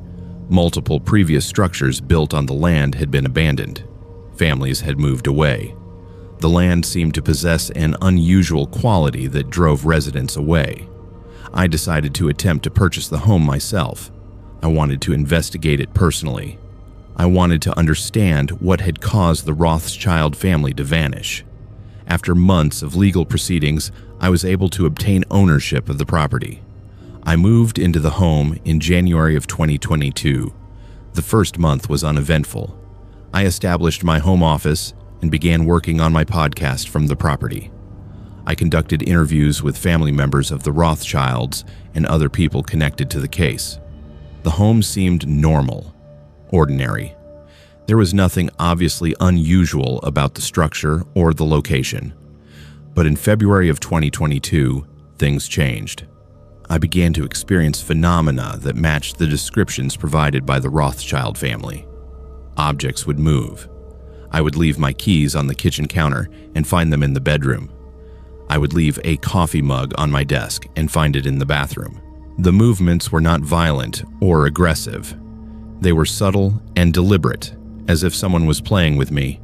Then I began to lose time. I would sit down to work on my podcast at 2 p.m. and suddenly realize that it was 7 p.m. 5 hours would have passed in what felt like 30 minutes. I would have no memory of those 5 hours. My work on the podcast would be complete. My research would be organized. But I could not account for how I had spent that time. It was as if someone had worked while I was absent from my own consciousness. Then I discovered the video recordings. I had set up security cameras throughout the home. When I reviewed the footage from one evening, I discovered something horrifying. The footage showed me moving through the home during the 5 hours I could not account for. But the person on the footage was not moving like I move. The movements were jerky and unnatural. The person's head tilted at impossible angles. The person's arms moved in ways that human arms could not move. It looked like I was being controlled by something that did not understand how to properly operate a human body. I became terrified. I wanted to leave the home immediately, but something compelled me to stay. Something in the home itself seemed to be holding me there, preventing me from leaving. I attempted to pack my belongings and depart, but every time I prepared to leave, I would become physically ill. Intense nausea and dizziness would overcome me. I would have to sit down. I would rest for a moment, and when I recovered, I would have lost the motivation to leave. I would convince myself that I needed to stay, that my research was too important to abandon.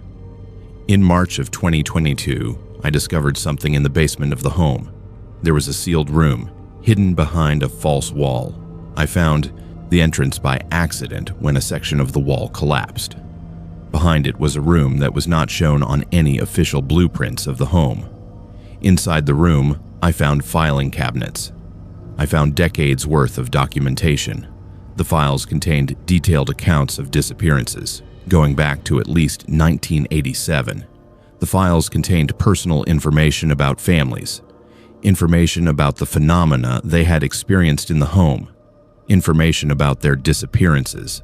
The files contained photographs of families smiling, taken from angles that suggested the photographs had been taken without the family's knowledge, photographs of families sleeping in their beds, photographs of families engaged in private moments of distress, photographs of the moment of their disappearance, captured as if someone had been documenting the events as they occurred.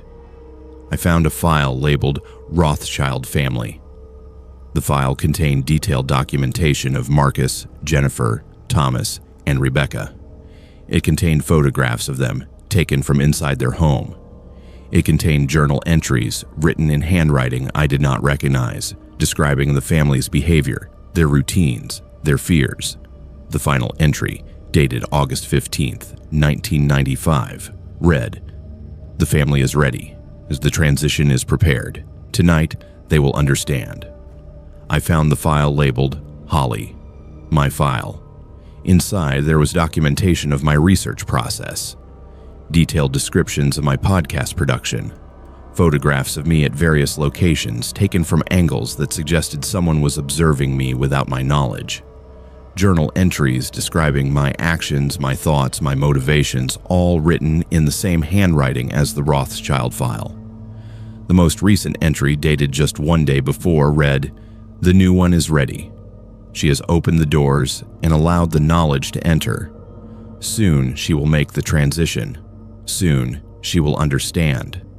I fled the home in terror. I drove through the night.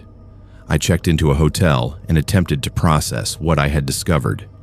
I contacted the authorities and reported everything. I provided them with copies of the files. I explained what I had found in the basement. The police investigated. They obtained a warrant and searched the home. But they found no hidden room. There was no false wall. There were no filing cabinets. There was no documentation. The room I had discovered had been completely erased. The basement wall showed no signs of collapse. It was as if the room had never existed at all. The authorities suggested that I had experienced a psychological episode. They suggested that I had hallucinated the room and the files. They questioned whether my podcast production had become too consuming, causing me to develop paranoid delusions. I do not believe I hallucinated the room. I do not believe I imagined the files.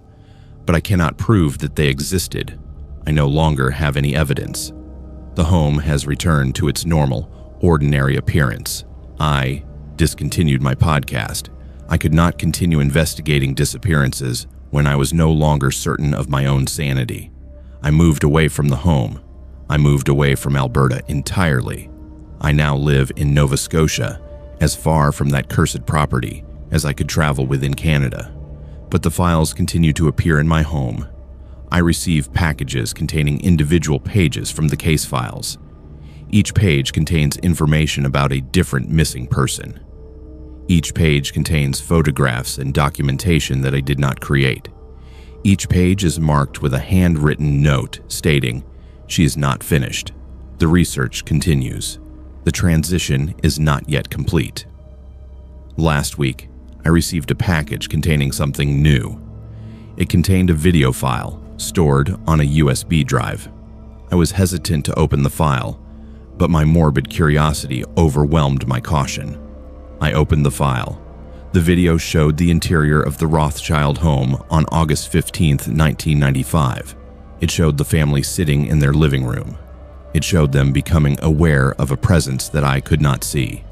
It showed them trying to escape, trying to run toward the doors and windows. It showed them being unable to move, their bodies frozen by something outside my perception.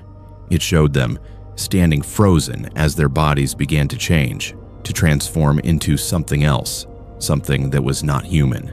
And then the video cut to footage of the present day. It showed me walking through the home in Alberta. It showed my body moving in that jerky, unnatural way. It showed me looking directly at the camera with an expression of complete detachment. The final frame of the video contained text that read, "The transition continues. The cycle repeats. Soon there will be another. Soon there will be another. Soon." I have not recorded a podcast episode in 11 months. I have not investigated any cold cases. I no longer discuss the Rothschild family or any other disappearance case. I live in complete isolation, avoiding contact with other people, terrified that the compulsion to return to the home will overwhelm my resistance. But I know that one day, the compulsion will become too strong. One day, I will return to that home. One day, I will walk through those doors willingly. And I know that when I do, I will never walk back out again. My name is Samuel, and I have worked as a geological surveyor for the past 27 years. My specialization is in subsurface mapping and mineral resource assessment.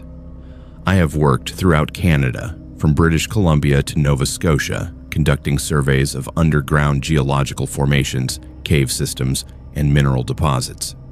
In 2019, I was contracted by a private mining company to conduct a comprehensive survey of the subsurface geology in the Yukon Territory, specifically in the region surrounding the town of Mayo.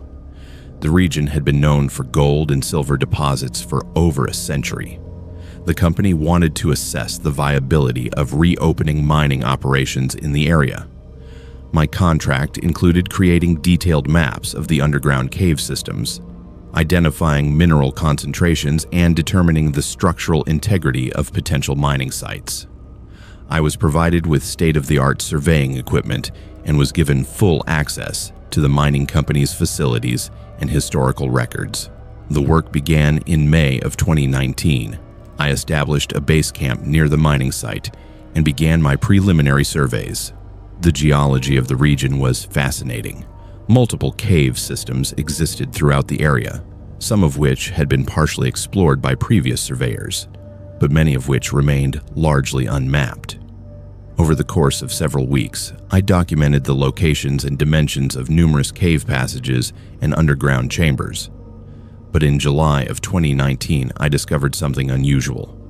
While conducting a survey of a cave system that had been marked on historical maps as explored, I located a section of cave passage that did not appear on any official records.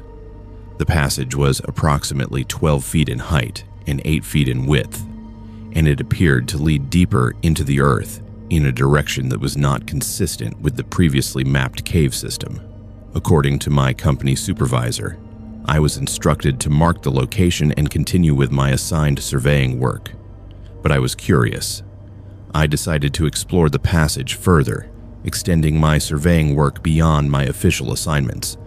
I documented the passage with my surveying equipment, creating detailed maps as I moved deeper into the mountain. After approximately 200 meters of surveying through the passage, I encountered a massive underground chamber. The chamber was enormous, far larger than any natural cave formation I had encountered previously. The ceiling rose approximately 200 feet above the chamber floor.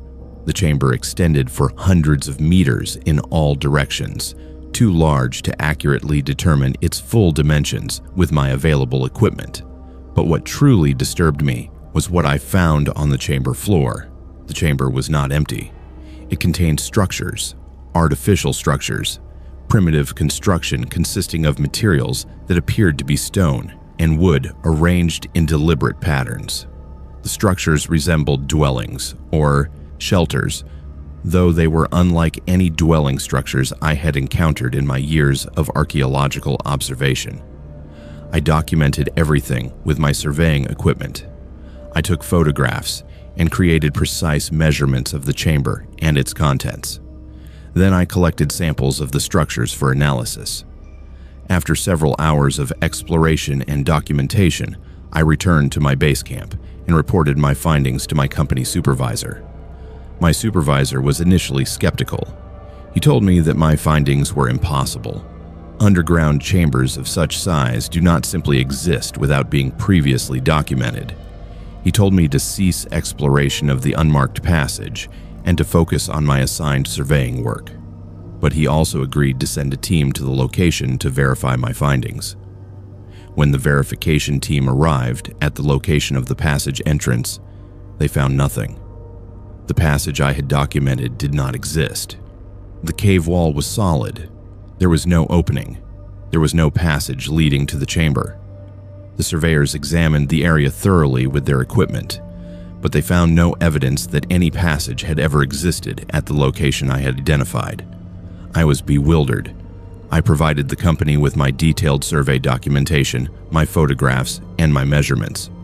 All of my equipment data confirmed that I had explored a massive chamber and documented artificial structures. But the physical location showed no evidence that any such chamber existed. The company leadership suggested that my surveying equipment had malfunctioned, providing false readings and fabricated data. They suggested that I had experienced some form of psychological episode brought on by isolation and overwork. They terminated my contract and requested that I return to Whitehorse immediately. I was devastated by this outcome. I had documented everything carefully and professionally, but I had no physical evidence except for the digital data, which could allegedly have been corrupted or fabricated. I returned to Whitehorse, but I could not accept that my findings had been dismissed so easily. I decided to return to the mining site and explore further. I did this without company authorization. In September of 2019, I drove back to the mining region and established a personal base camp. I hired local guides to assist me in navigating the terrain. I explained to them that I was conducting research on the region's geological history. The local guides were reluctant to help me. They seemed uncomfortable with my presence in the region. When I pressed them for explanations, they eventually told me something that changed everything. They told me that the underground had long been known to the local indigenous population as a place where people should not go. They told stories of ancestors who had ventured underground and never returned. They spoke of an underground civilization that existed beneath the mountains, a civilization that was ancient and not fully human. The guides refused to accompany me into the cave systems, but they provided me with directions to locations where I might find additional entrances to the underground passages. Using their guidance, I located 3 additional access points to underground cave systems. I explored each location carefully, documenting everything with my personal surveying equipment. At the 3rd location, I found what I had been searching for. I found another massive underground chamber. This chamber was similar in scale to the chamber I had discovered previously, and it contained structures, hundreds of structures. Primitive dwellings arranged in what appeared to be a deliberate settlement pattern. The structures covered an area of at least 500 meters in all directions, but what truly horrified me was the discovery of human remains. Scattered throughout the settlement area were bones, skeletal remains of multiple individuals arranged in groups and clusters. Some of the remains appeared to be centuries old. Others appeared to be far more recent, perhaps only years old. I documented everything meticulously. I collected samples of bone material for carbon dating. I created detailed maps of the settlement layout, and I discovered something else. Among the remains, I found artifacts, metal objects bearing inscriptions. Some of the inscriptions appeared to be in languages I did not recognize. Some appeared to be in modern English, dated to recent decades. One artifact was particularly disturbing. It was a leather journal, partially preserved by the dry underground environment. The journal contained dated entries spanning approximately 15 years, from 2004 to 2019. The entries described a community of people living underground. The journal detailed daily activities, social structures, and the careful maintenance of the underground civilization. But the entries also described something else. The journal detailed the arrival of new members to the community. The entries referred to this process as recruitment. The journal described how individuals would be led underground and would eventually accept membership in the underground community. The journal noted that most recruits eventually adapted to underground existence and became productive members of the settlement. The final entry in the journal was dated August 2019, only weeks before my discovery. The entry was brief. It read, "Another surveyor has found us. He has documented the chamber. He will be dealt with." The circle continues. I fled the chamber immediately. I returned to my base camp and collected all of my equipment. I drove through the night to Whitehorse and reported everything to the Royal Canadian Mounted Police.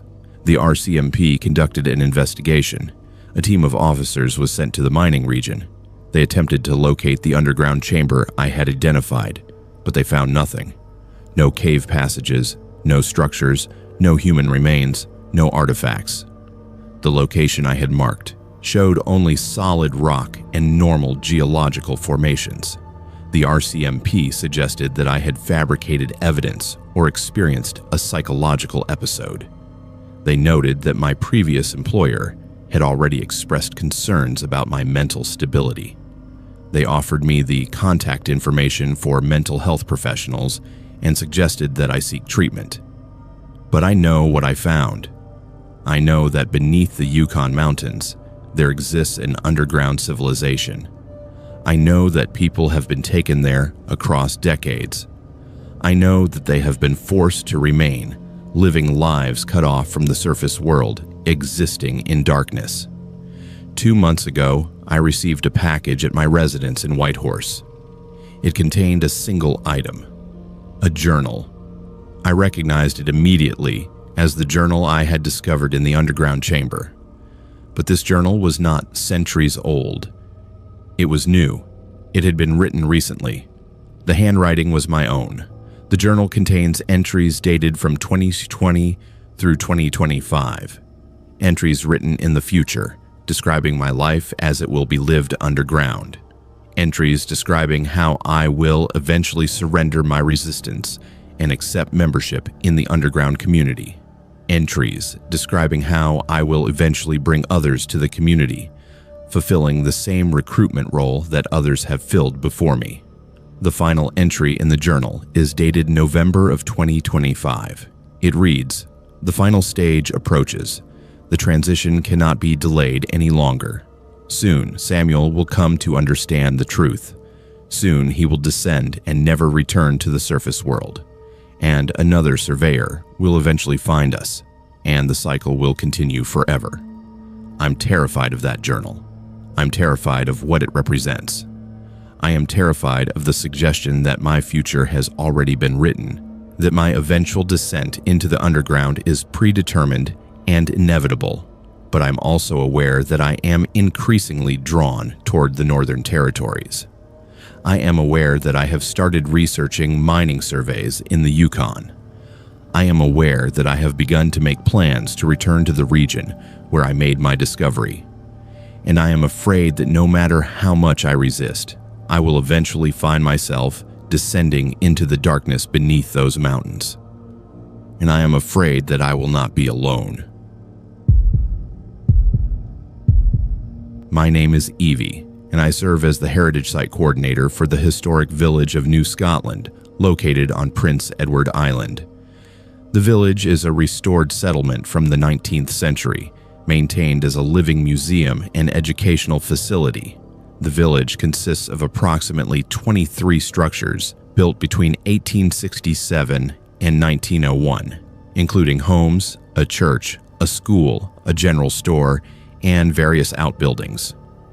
My responsibilities include maintaining the historical accuracy of the site, conducting tours for visitors, and documenting the history of the families who lived in the village during its period of occupation. I have held this position for 8 years. I have developed extensive knowledge about the village and the people who inhabited it. I have collected historical documents, letters, photographs, and artifacts related to the residents. I have conducted interviews with descendants of the original village families. The work has been deeply fulfilling, allowing me to preserve the memory of lives lived more than a century ago. But approximately 2 years ago, something began to change at the village site.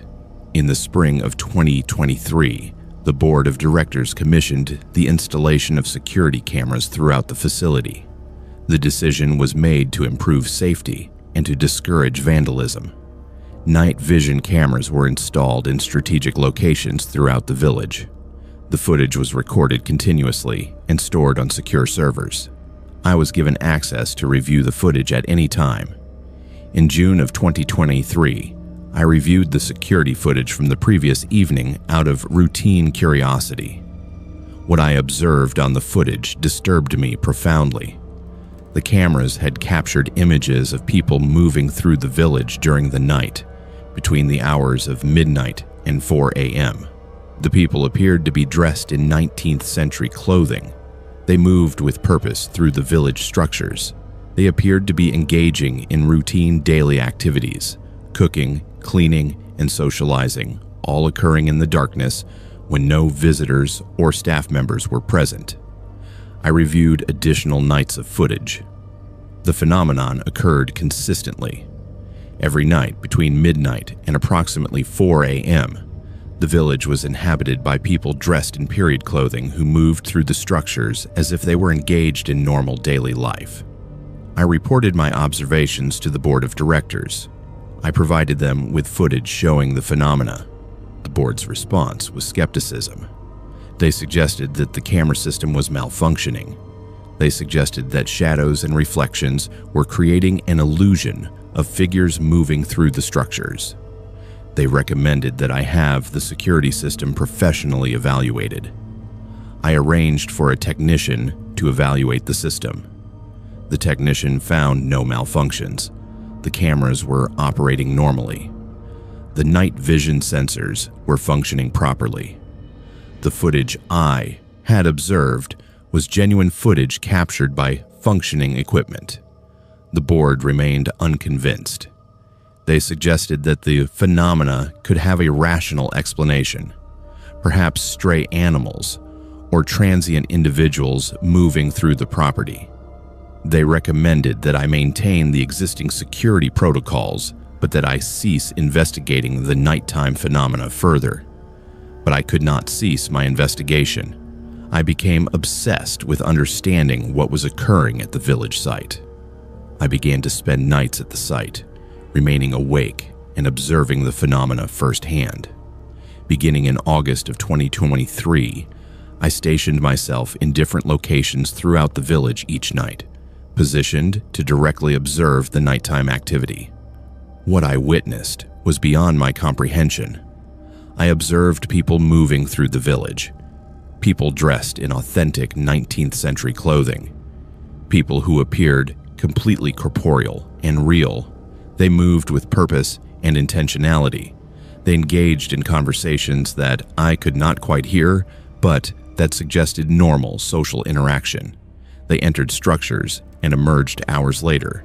They worked, they socialized, they attended to what appeared to be routine tasks of daily existence. But they did not acknowledge my presence. Even when I directly confronted them, even when I spoke to them and attempted to establish communication, they remained unaware of me. It was as if I existed in a different reality from them, visible to each other but unable to interact. I began to catalog the individuals I observed. I documented their descriptions, their clothing, and the routines they seemed to perform. I began to recognize specific individuals appearing night after night. There was a man who appeared to be in his 50s, who performed maintenance tasks on various structures each night. There was a woman in her 30s who collected water from the well with the same routine night after night. There were children who played in the central square, their games repeating identically on each subsequent evening. I researched the historical records of the village. I examined documents dating from 1867 onward. I found descriptions of residents that matched the individuals I was observing. The man who performed maintenance tasks appeared to match the description of Thomas Caldwell, a blacksmith and carpenter who had lived in the village from 1869 until his death in 1903. The woman who collected water matched descriptions of Catherine MacLeod, who had lived in the village from 1875 to 1927. The children matched descriptions from historical records of residents born in the 1880s. The individuals I was observing were not contemporary people dressed in period costumes. They were manifestations of people who had lived in the village more than a century ago. They were ghosts, or spirits, or some form of residual consciousness that had remained attached to the physical location of the village. In October of 2023, something unchanged. I was positioned outside the church building when I observed the man I had identified as Thomas Caldwell approaching me directly. For the first time, he appeared to be aware of my presence. He looked directly at me. He attempted to speak. Though his voice was barely audible, he seemed to be trying to communicate something of great importance. I moved toward him, but as I approached, he seemed to become distressed. He attempted to move away from me, but his movement was sluggish, as if he was moving through water. His form seemed to flicker, to destabilize, as if my proximity was causing him to lose cohesion. Then he simply ceased to exist. He vanished from my perception entirely. After this encounter, I began to understand something crucial. I understood that the individuals I was observing could perceive me only under specific circumstances. I understood that my presence was somehow dangerous to them, that my proximity threatened their continued existence in this location. I understood that if I remained at the site and continued to observe them and interact with them, I would eventually disrupt whatever mechanism was allowing them to maintain their presence in the village. I made a decision. I decided to protect the residents of New Scotland Village. I decided to cease my investigations and to stop attempting to communicate with the nighttime visitors. I began to spend less time at the site. I reduced my security camera reviews.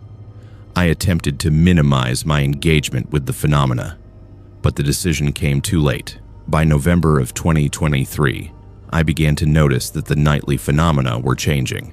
The number of visitors was declining. The routines they performed were becoming less distinct, less organized. Some nights, I would observe only a handful of figures, fragmented and indistinct. Other nights, I would observe nothing at all, and I began to receive communications. Written messages would appear on my desk at the site coordinator's office. The messages were written in 19th century handwriting, using archaic language patterns. The messages expressed confusion and distress. One message read, "The watcher comes and disturbs the remembrance. The place grows empty. The memory fades. Another message read, "We cannot endure the observation. We are dissolving. You have done this." In December of 2023, the nightly phenomena ceased entirely. The security cameras no longer captured any evidence of nighttime visitors to the village. The structures remained empty after dark. The village became just a physical location, stripped of the supernatural presence that had inhabited it for more than a century. I realized what had occurred. I realized that my investigation and observation had fundamentally altered the nature of the village site. I realized that the village had been, in some inexplicable way, a reservoir of historical memory. The residents who had lived and died in the village more than a century ago had somehow maintained a persistent presence at the location. The nightly phenomena had been their attempt to preserve their own existence through the continuation of their routines. But by observing them, by documenting them, by attempting to interact with them, I had disrupted the mechanism that maintained their presence. I had caused them to fade. I had erased them. 6 months ago, I resigned from my position. I could not remain at the site knowing what I had done. I could not face the empty village, knowing that it was empty because of my actions. But the messages continue to arrive. I receive envelopes at my home containing written communications in 19th century handwriting. The messages express forgiveness, but also warning. One recent message read, "You have learned what you should not have learned. You have destroyed what should have remained undisturbed, but do not despair. The cycle turns. The memory returns. Soon we will emerge again, and perhaps next time you will understand the importance of remaining silent." Last week, I received a package containing a photograph. The photograph shows the interior of one of the village structures. It shows residents moving through the space, but the photograph also shows me standing in the background, dressed in clothing from the 19th century. I am standing with the other residents, as if I am one of them. The photograph is dated 1887, more than a century before I was born. I understand now what is happening. I understand that by observing the village and documenting the residents, I have become entangled with the place. I understand that I have begun to merge with the historical memory of the village. I understand that I am progressively becoming one of the residents, permanently bound to the location, existing in an eternal nighttime realm beneath the surface of ordinary perception. I feel the transition occurring. During daylight hours, I'm increasingly conscious and grounded in the present day. But at night, I begin to lose awareness of contemporary existence. I begin to experience memories that are not my own. Memories of living in the village during the 19th century. I begin to understand routines and relationships that belong to people who died generations ago. I know that eventually the transition will be complete. I will become fully integrated into the historical memory of the village. I will become one of the residents who appears night after night, performing routines that have repeated for more than a century, trapped in an eternal preservation of the past. And when new visitors come to the site, when new observers attempt to understand what they see on security cameras or in glimpses of nighttime activity, I will be one of the figures they observe. I will be part of the memory that the village preserves. And I will understand, finally, the importance of remaining silent and allowing the past to exist undisturbed. The village remembers. And soon I will be remembered as part of it forever. My name is Keon, and I'm a long-haul trucker. I've been driving the ice roads up in Manitoba for 23 years now. These aren't your normal highways. We're talking frozen lakes and rivers that become roads every winter, connecting isolated communities in the far north where no permanent roads exist. It's dangerous work, but it pays well. And honestly, I thought I'd seen everything these routes could throw at me. I was wrong. This happened in February 2019. I was doing my regular run from Gilham up to Churchill, a route I'd driven over 200 times before. The weather was brutal that day, minus 40 degrees, the kind of cold that makes your breath freeze before it leaves your lungs. Visibility was maybe 20 feet in the whiteout conditions, and I could hear the ice cracking and shifting beneath my 18 wheels with every mile. That sound never stops bothering you, no matter how many times you hear it. You're always aware that you're driving on frozen water, and if you break through, you're dead. No one's pulling you out in time, not in that cold. I left Gilham around 6 in the morning. The sun barely rises that time of year, so you're driving in this perpetual twilight that messes with your head. But what really started messing with my head was the black pickup truck that appeared in my mirrors about 2 hours into the drive. Now, seeing another vehicle on the ice roads isn't unusual, but something about this truck felt off from the start. It stayed exactly the same distance behind me, maybe 100 yards back, and matched my speed perfectly. When I slowed down to check the ice thickness at a questionable section, it slowed down. When I sped up, it sped up. For 6 straight hours, that truck stayed in the exact same position behind me. Here's the thing about ice road driving. You don't maintain a constant speed.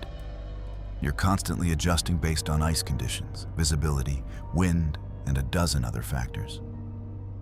But this truck, it was like it was connected to my rig by an invisible rope. The distance never changed, not by a foot. I tried raising them on the CB radio around hour 3. Standard protocol when you've got another driver in your vicinity. You check in, share road conditions, maybe chat to break up the monotony. Static, just static.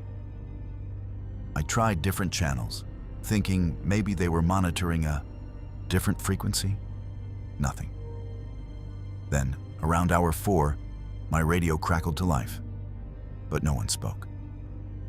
I could hear breathing, slow, steady breathing, and what sounded like someone listening intently.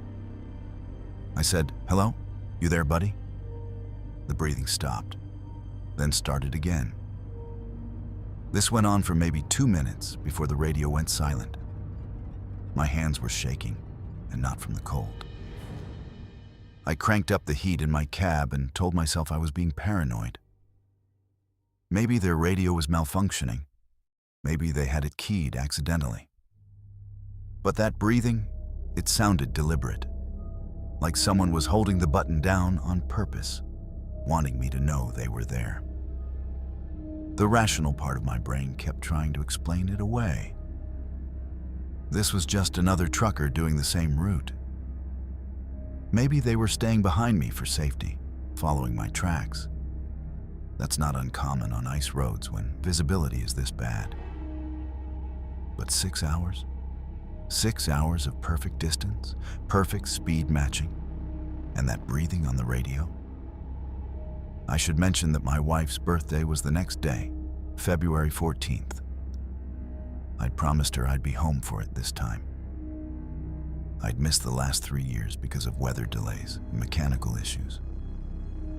I remember thinking about her as I watched that black truck in my mirror, thinking about how much I wanted to just get home safely. Around hour 7, I approached the way station checkpoint. It's basically a small, heated building where they verify your load and check your vehicle before you continue. I pulled in, my heart pounding, and watched my mirrors. The black truck should have pulled in right behind me. It didn't appear. I sat there for 5 minutes, engine idling, watching the road behind me. Nothing. Just empty white tundra and blowing snow. The attendant came out. Guy named Maurice. I'd known him for years, and I asked him if he'd seen a black pickup behind me. He looked at me funny and said I was the only vehicle they'd logged in the past 4 hours. I insisted someone had been following me for 6 straight hours. Maurice just shook his head and said the isolation sometimes plays tricks on people. That's when I remembered my dash cam. I have a Garmin 66W mounted on my dashboard. Records everything, front and rear. I pulled up the footage right there at the station, Maurice looking over my shoulder. We watched 7 hours of footage. My truck, the ice road, the whiteout conditions. No black pickup, nothing. Just empty road behind me the entire time. Maurice suggested I get some coffee, warm up, maybe rest for an hour. But I couldn't stop thinking about what I'd seen. What I knew I'd seen. That truck was real. I saw it in my mirrors, both side mirrors and the rear view. For 6 hours. How could 3 different mirrors show me something that wasn't there? I should have stayed at that station. Should have waited for daylight, for the weather to clear. But I had 4 more hours of driving to reach Churchill, and I'd promised my wife. So I got back in my truck and pulled back onto the ice road. The black pickup reappeared in my mirrors within 5 minutes.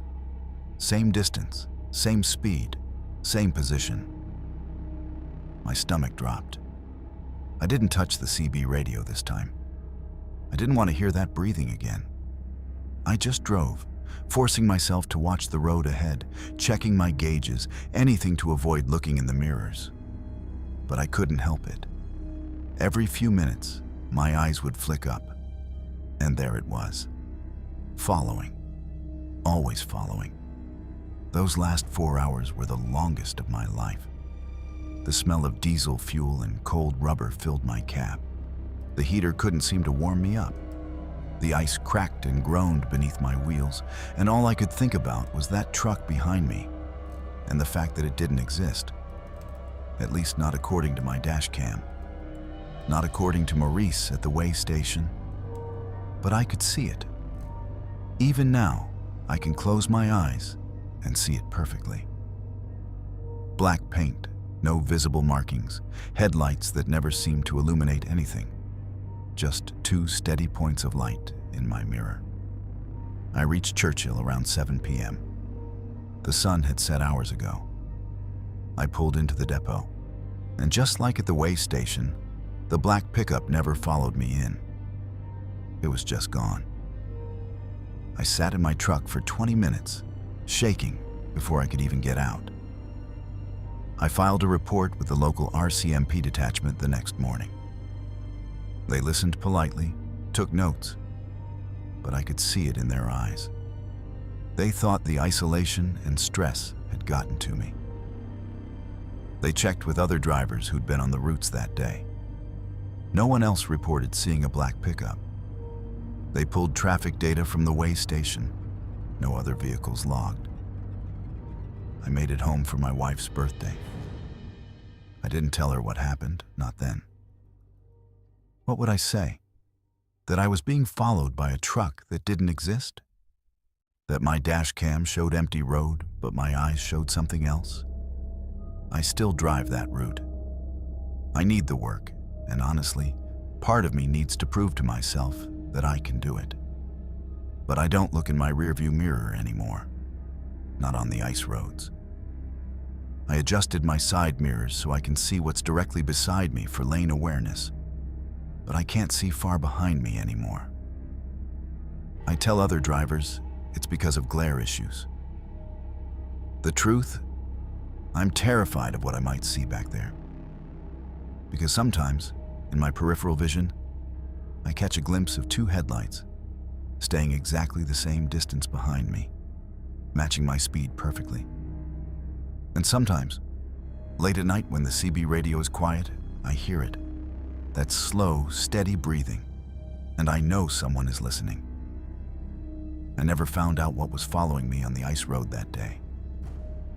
I'm not sure I want to know. All I know is that something was there, something my camera couldn't see but my eyes could. And whatever it was, it's still out there on those frozen highways, following someone else now, staying exactly the right distance back, breathing into their radio, waiting. Some nights I wake up in a cold sweat, thinking about other drivers on that route, wondering if they see it too, wondering if they make it home to their families. The ice roads are dangerous enough without something impossible hunting you across the frozen wasteland. But who would believe me?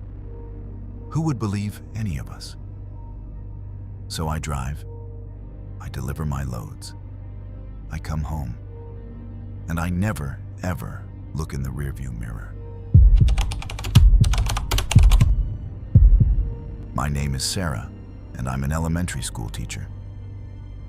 In September 2021, I moved back to my hometown of Biggar, Saskatchewan, after my divorce was finalized.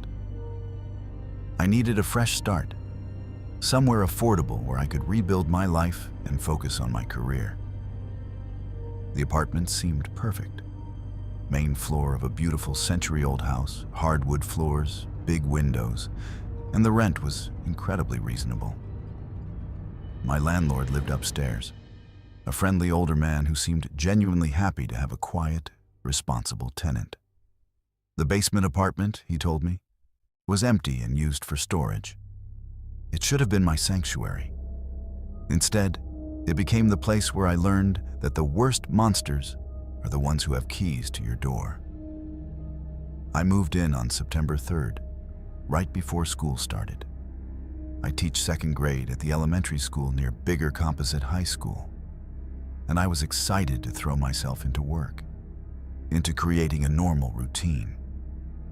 My cat Winston seemed to love the new place immediately, exploring every corner, rubbing against the vintage radiators. Those first 2 nights were blissful. I unpacked, organized my classroom materials, and fell asleep to the sound of prairie wind howling outside my windows. Old houses make noise, I told myself. Creaking floors, settling foundations, the furnace rumbling to life in the cool September nights. These were comforting sounds, sounds of a home with history. The third night, everything changed. I woke up at exactly 2:17 a.m. I remember because I checked my phone, annoyed at being pulled from sleep. At first, I couldn't identify what had woken me. Then I heard it again. Footsteps. Heavy, deliberate footsteps coming from directly below my bedroom, from the basement. My heart started pounding. I sat up in bed, barely breathing, listening. The footsteps continued, not frantic or hurried, but slow and purposeful, like someone pacing, walking from one end of the basement to the other, then back again.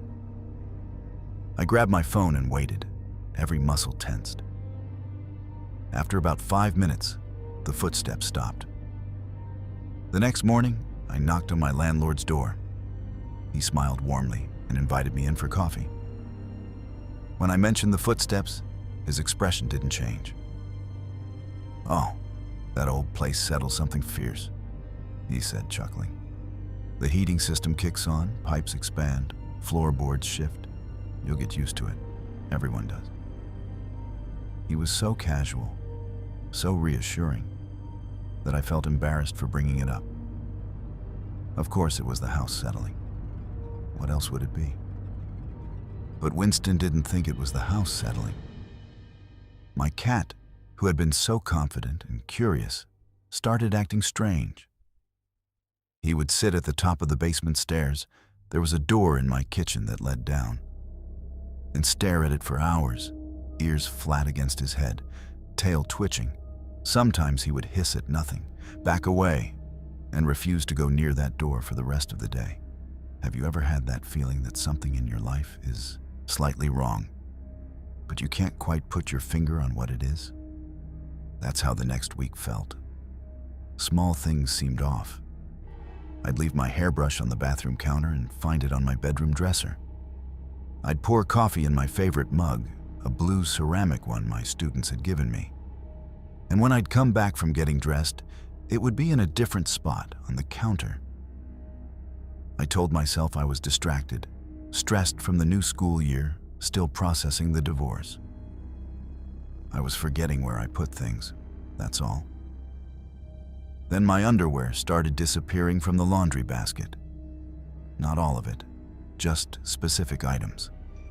They'd reappeared days later in different drawers, folded in ways I never folded them.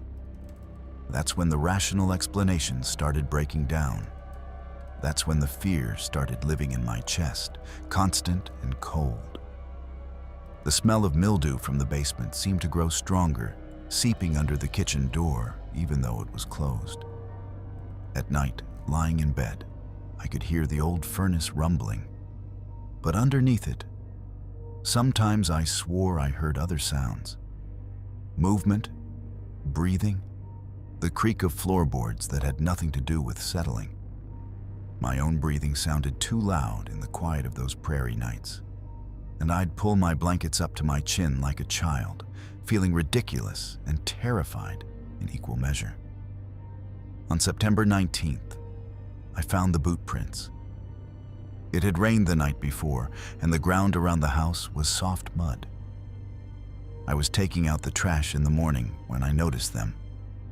Muddy boot prints leading from the basement door, which opened to the outside from below ground level, around the side of the house, stopping directly beneath my bedroom window.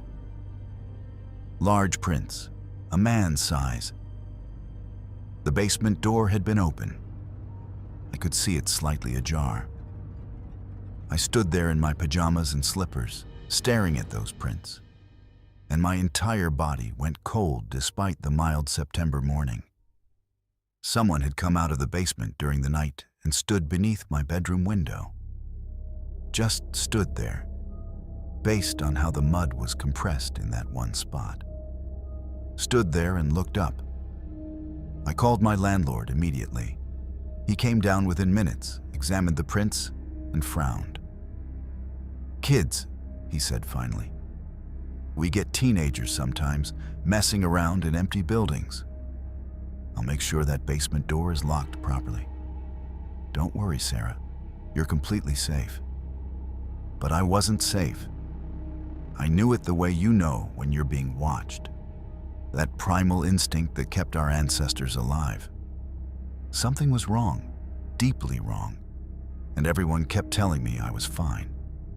That night, I barely slept. Every sound made me jump. The house creaked and groaned around me, but now every noise sounded like footsteps, like someone moving through the walls.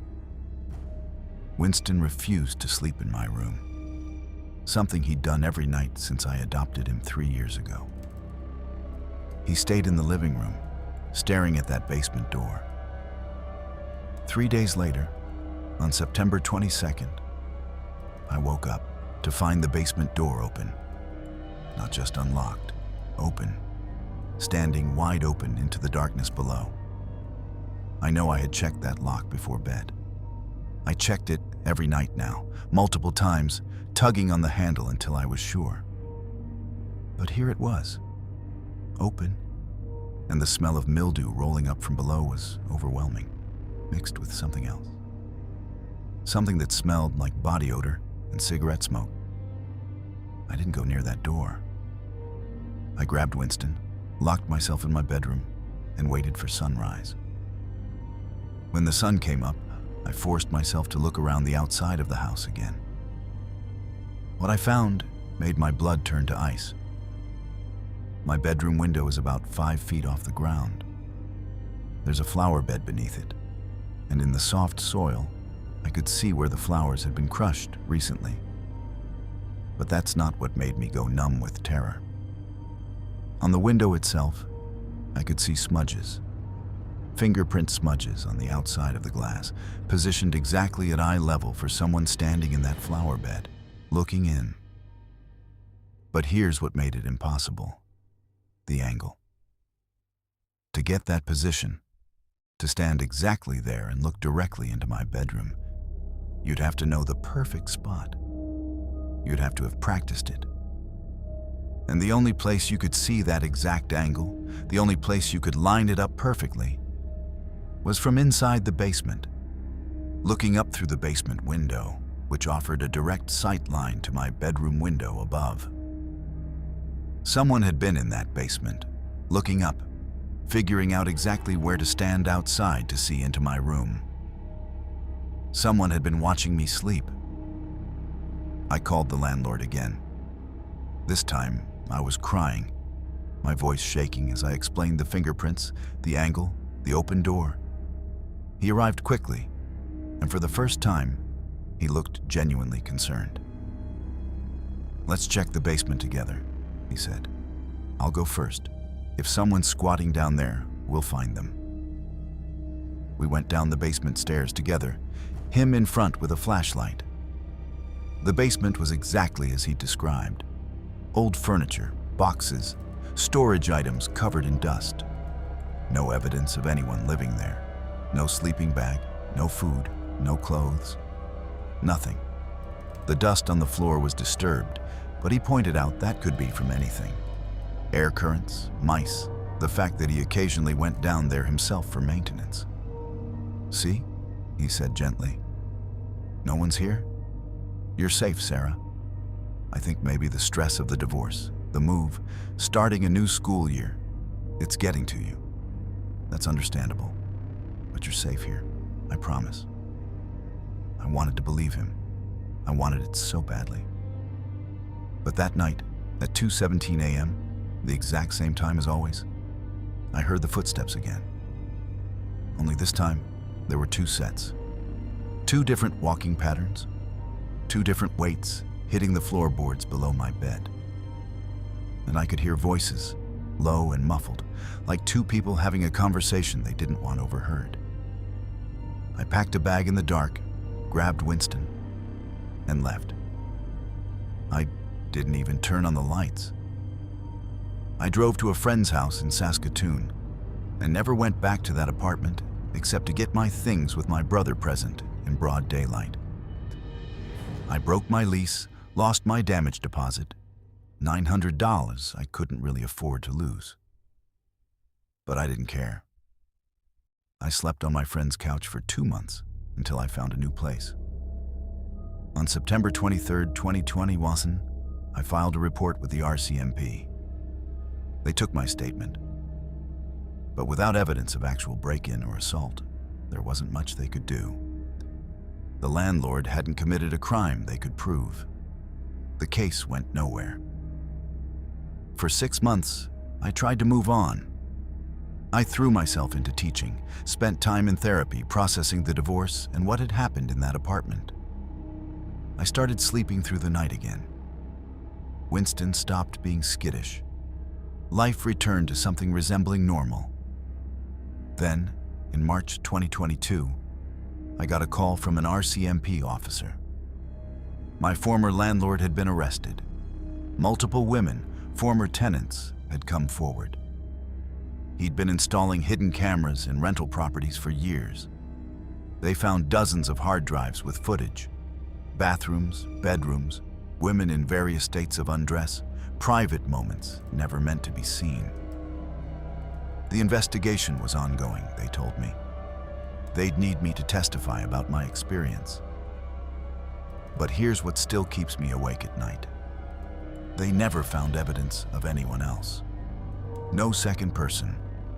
The basement showed no signs of long-term habitation. My landlord lived alone, had no roommate, no business partner, no accomplice they could identify. So who was the second person I heard that last night? Whose footsteps paced alongside his in that basement? Who was he talking to in those low, muffled voices? The RCMP suggested I'd imagined it, that the stress and fear had created auditory hallucinations. But I know what I heard. 2 sets of footsteps, 2 voices. Someone else was in that basement with him. Someone who was never caught, never identified, never found. Sometimes I wonder if he's still renting out that apartment. If there's another woman living above that basement right now, hearing footsteps at 2:17 a.m., finding her things moved, feeling eyes on her while she sleeps. I wonder if she's been told the house is just settling. I wonder if she believes it. I teach my second graders about safety now, about trusting their instincts, about speaking up when something feels wrong, even if adults tell them not to worry. Because I learned the hard way that sometimes the danger isn't a stranger breaking in. Sometimes it's the person who gave you the keys, the one who smiled and promised you were safe, the one who already had access to every lock in your home. I'll never know everything that happened in that century-old house in Bigger. I'll never know who else was down there or what they were planning. All I know is that I got out, and Winston and I are safe now, in a modern apartment building with security cameras and lots of neighbors and no basement at all. But even now, in my new place, I check every lock 3 times before bed. And I never, ever sleep with my curtains open. My name is Crew, and I'm a 19-year-old environmental science student at the University of Alberta. I'm Métis, and I've always been proud of my heritage. But I'll be honest, I approached our traditional stories the way I approached everything else, with analytical thinking, looking for logical explanations. My grandmother used to tell me that some things in this world can't be understood through science alone, that our ancestors' warnings were born from real experiences, not superstition. I thought I knew better. I thought education made me smarter than the old stories. I was wrong, and what happened to me in July 2022 on an old fur trading route near Slave Lake, Alberta, proved that some warnings should never be ignored. I was visiting my grandmother that summer, staying at her small house near Slave Lake for 2 weeks before my fall semester started. I'd received a scholarship for Indigenous students in STEM fields, and I was excited to tell her about my research project on boreal forest ecosystems. She was proud. But when I mentioned I wanted to hike some of the historic Métis trading routes for my research, her face changed. She became serious in a way I'd rarely seen. "Not the old crossing," she said firmly. "That route is closed, Crew. Has been for generations. There are places in the forest that don't belong to us, places where the boundary between worlds is thin. Our people learn to respect those places, to go around them. You need to do the same." I nodded and smiled, but inside, I was already planning my hike. I'd looked at historical maps, identified the old fur trading route she was talking about. It would be perfect for my research. Old growth forest, minimal human interference. Exactly the kind of pristine ecosystem data I needed. The warnings felt like folklore. Stories meant to keep children from wandering too far. I was a university student, educated, rational. I had a GPS, a fully charged phone, proper hiking gear. What could possibly go wrong? On July 18th, 2022, I set out at 2 p.m. The weather was perfect, warm but not too hot, clear skies. I told my grandmother I was going to the provincial park on the main trails, and technically I started there. But within an hour, I diverted onto the old route. The forest was beautiful, dense boreal with towering spruce and pine, the ground soft with moss and needles. Birds sang overhead, squirrels chattered, everything felt alive and normal. Then, about 2 hours in, I found the bent trees. I've studied forest ecology.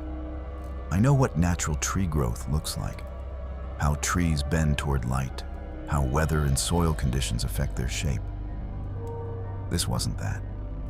This was an entire grove of trees, maybe 30 or 40 of them, all bent at the exact same angle, all pointing in the same direction, as if some massive force had pushed them over, but not quite broken them. They formed a kind of archway, and beyond it, the forest changed. The bird song stopped. Not gradually. They just stopped, like someone had flipped a switch. The air became oppressively humid, thick and heavy despite it being a dry summer. There was no wind movement, no rustling of leaves, nothing.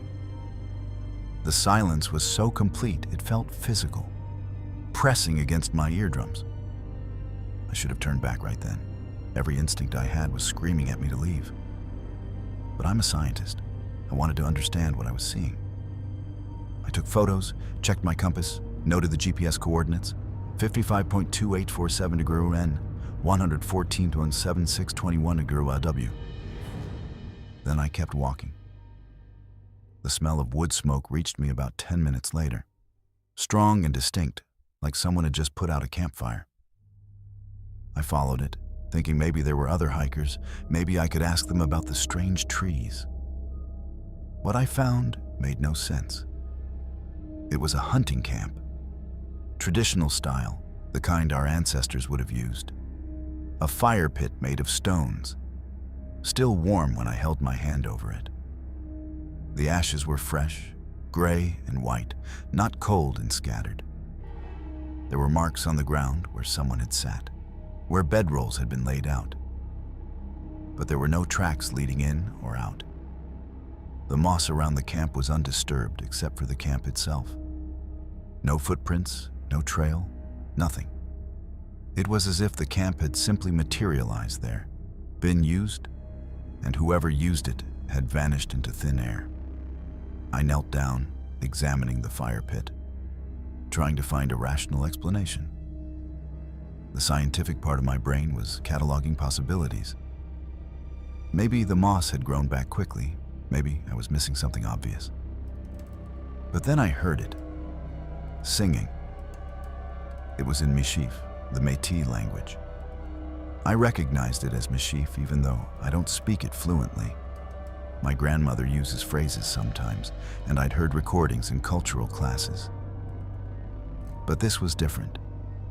The melody was old, mournful, and it seemed to come from everywhere and nowhere at once.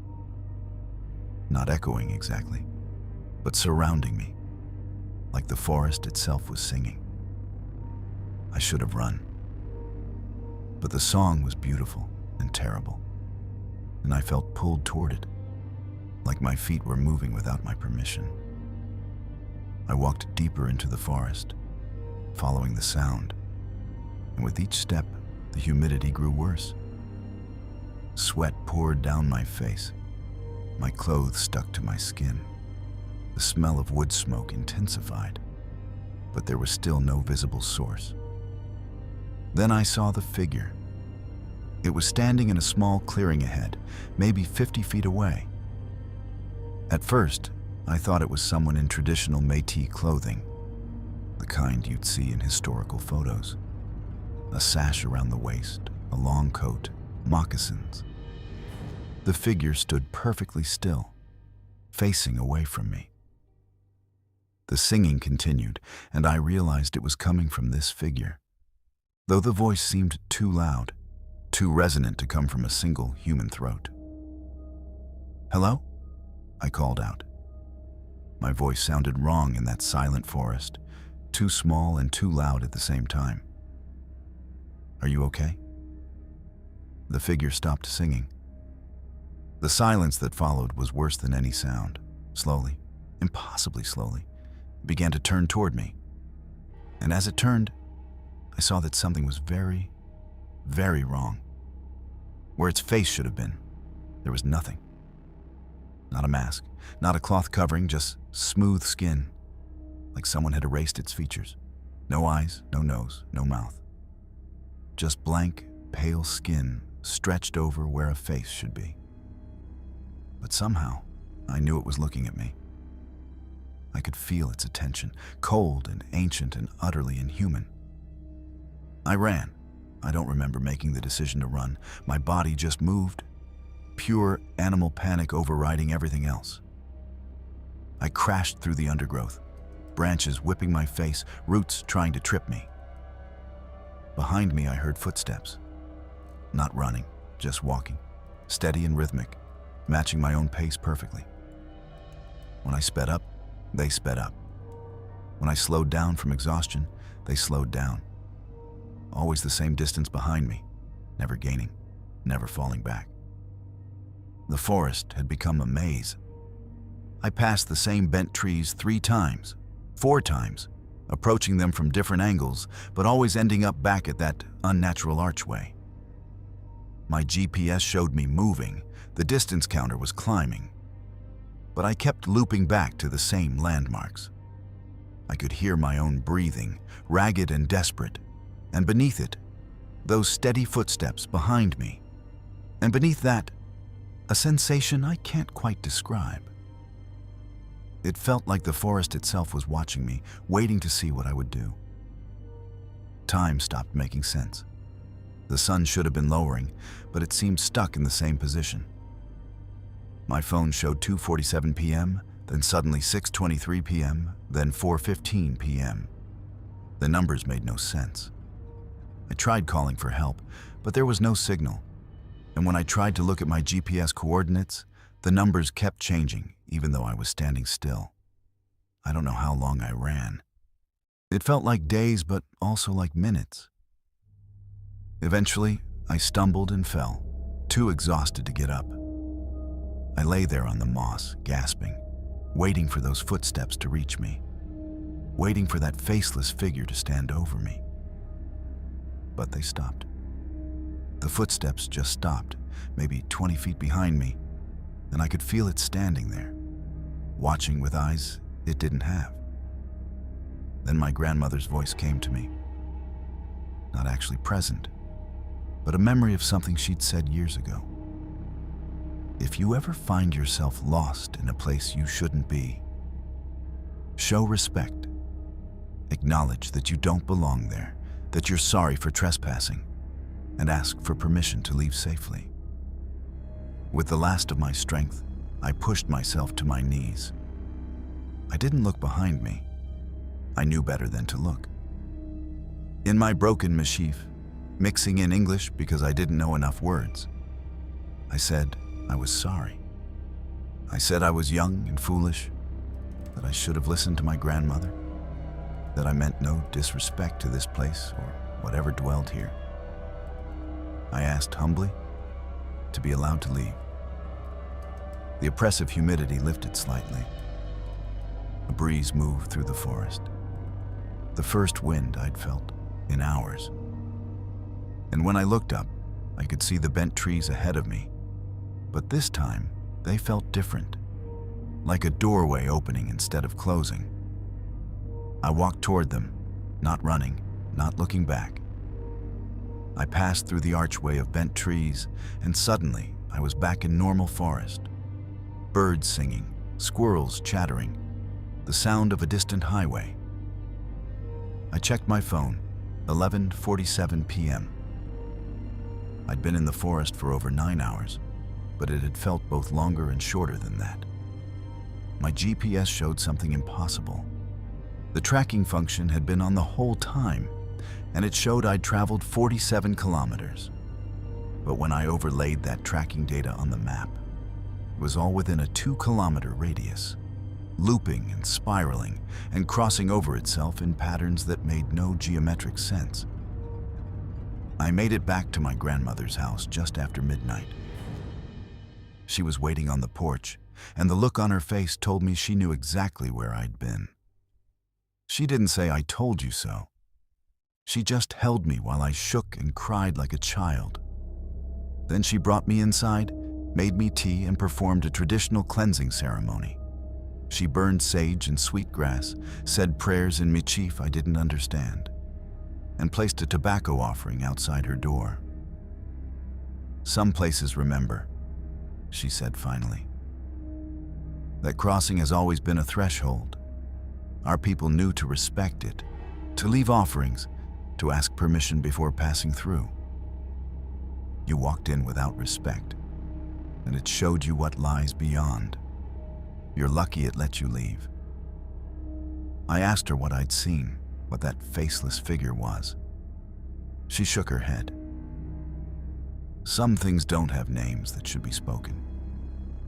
It's enough to know they exist and to respect their spaces." That was 3 years ago, and I still live with what happened. I finished my degree, but I changed my research focus. I'm not comfortable in forests anymore, especially not alone. The scholarship I'd been so proud of, I almost gave it up because I couldn't concentrate, couldn't sleep. But the worst part is the dreams. They started about a week after the incident and haven't stopped. In them, I'm back in that forest, and I can understand the singing. I know the words, know what's being said, even though I still don't speak Michif when I'm awake. The songs tell stories, old stories, true stories about the land, and what came before us and what remains.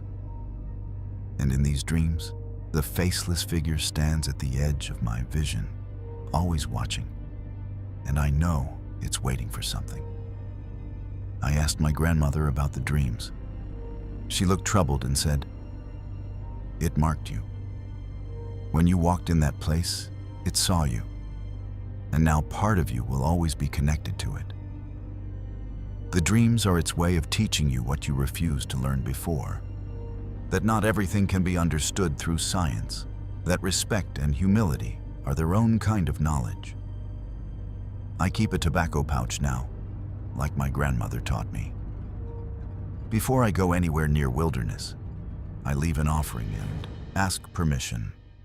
I listen to the warnings of elders, and I tell my story to other young Indigenous students who think education means leaving traditional knowledge behind. Science and tradition aren't opposites. They're different ways of understanding a world that's bigger and stranger than any of us want to admit. My GPS still has those coordinates saved. 55.2847 degree AN, 114.7621 degree AW. Sometimes late at night I pull them up, zoom in on the satellite view, and try to see the bent trees from above. The images show normal forest, nothing unusual. But I know what's there. I know what's waiting in that place between worlds. And I know I'm lucky to have escaped with nothing more than dreams, in a language I don't speak, and the absolute certainty that my grandmother was right all along. Some warnings exist for a reason. Some places don't belong to us and never will. And some doors, once opened, can never be completely closed again. I still hear the singing sometimes, even when I'm awake, even in the middle of the city. Just a few notes carried on the wind, reminding me that it knows where I am, that it's still watching, still waiting. And every time, I stop whatever I'm doing and acknowledge it. Show respect. Remember that I'm alive only because it chose to let me go. That's not superstition. That's survival. My name is Bridget, and I'm an emergency room nurse at the regional hospital in Dryden, Ontario. I'm 34, a single mother to a 7-year-old daughter, and I've been working night shifts for 6 years. In that time, I've seen things that would break most people. Trauma, death, suffering that defies description. I've held the hand of a dying man while his family rushed to say goodbye. I've performed CPR for 40 minutes, knowing it was futile. I've cleaned up more blood than I care to remember. I thought nothing could shake me anymore. I thought I'd seen the worst that life could offer. Then November 2020 happened, and I learned that sometimes the worst things aren't alive at all. November 2020 was hell for healthcare workers. COVID-19 was raging, our hospital was over capacity, and we were running on fumes. Understaffed, overworked, terrified of bringing the virus home to our families. I had to leave my daughter with my mother for weeks at a time because I couldn't risk exposing her. Every shift felt like going to war, and the old wing of the hospital, built in 1949 and scheduled for demolition, had been partially reopened to handle the overflow of patients. The old wing was connected to the main hospital by a tunnel, a long fluorescent-lit corridor that smelled like mildew and antiseptic, fighting a losing battle. Most of the old wing was used for storage now, outdated equipment, old files, furniture waiting to be disposed of. But during the surge, We'd reopened a few rooms on the second floor. Nobody liked working that section. It was cold despite the heating system running full blast. And there was something oppressive about those hallways. Something that made even the most practical nurses walk a little faster when they had to retrieve supplies. My shift started at 11 p.m. on November 17th, 2020. It was a Tuesday, and Tuesdays were usually our quietest nights, if you can call any night quiet during a pandemic. I did my rounds, checked on my patients in the main wing, reviewed charts, administered medications. Standard procedure. Around 2 a.m., I went to check on the patients in the old wing. We had 3 COVID patients isolated there. Shimon in room 247, Christina in room 251, and Zion in room 254. When I entered room 247, Shimon was awake, which was unusual. He'd been sedated earlier due to respiratory distress, but he was sitting up in bed, looking remarkably calm for someone who'd been struggling to breathe just hours before. The doctor already came by, he said when I approached with my stethoscope. Just finished checking on me. Said everything looks better. I frowned. Shimon, I'm the only nurse assigned to this wing tonight, and Dr. Morrison isn't on call. You must have been dreaming. He shook his head firmly. No, I was wide awake. Older gentleman, maybe 60, very professional. Had one of those old-fashioned stethoscopes, you know, the kind that's all metal. Wore a white coat with his name embroidered on it, though I can't quite remember what it said. German name, I think.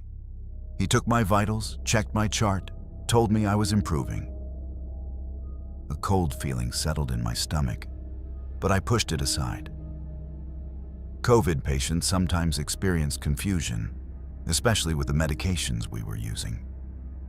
I smiled, checked his vitals myself, which were indeed better than they'd been, and moved on to Christina's room. Christina was also awake, also unusually calm. And before I could say anything, she told me the doctor had just been by. Same description, older man, maybe 60, old-fashioned stethoscope, German-sounding name on his white coat. He'd checked her vitals, reviewed her chart, and told her she was doing well. 2 patients with the same delusion was concerning. I made a note to contact Dr. Morrison about possible medication interactions.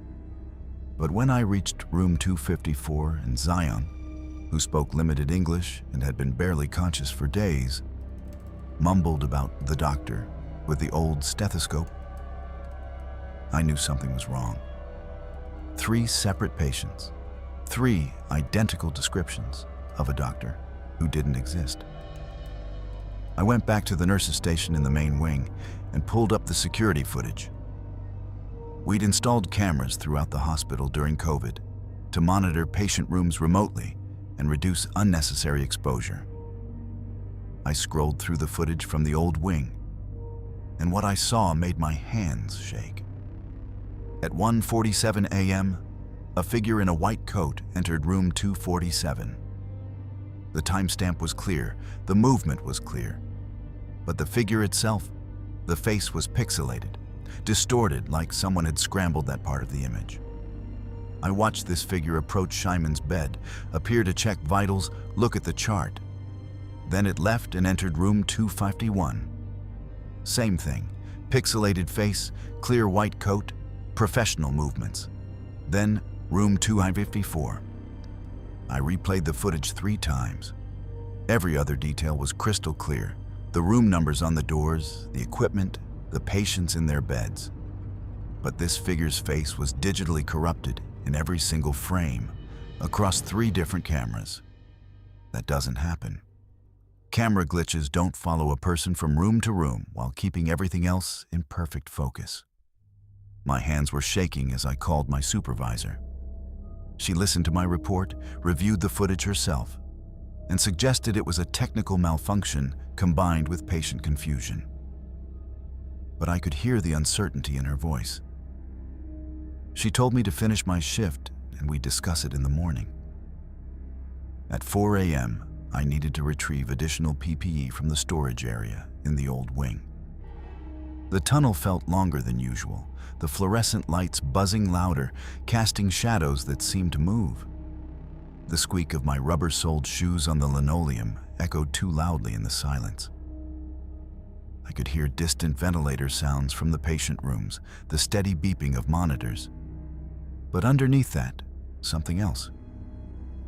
Footsteps. Not mine. Someone else walking in the old wing. "Hello?" I called out, thinking maybe another nurse had come to help. No answer. But the footsteps continued, steady and purposeful, somewhere in the hallway ahead of me. I should have turned back, but I'm a nurse. We don't run from things we don't understand. We investigate, we solve problems. So I walked toward the sound, passing the reopened patient rooms, heading deeper into the condemned section of the old wing. That's when I found the file room.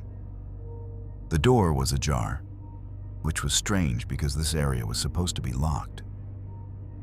Inside, filing cabinets lined the walls, filled with decades of patient records.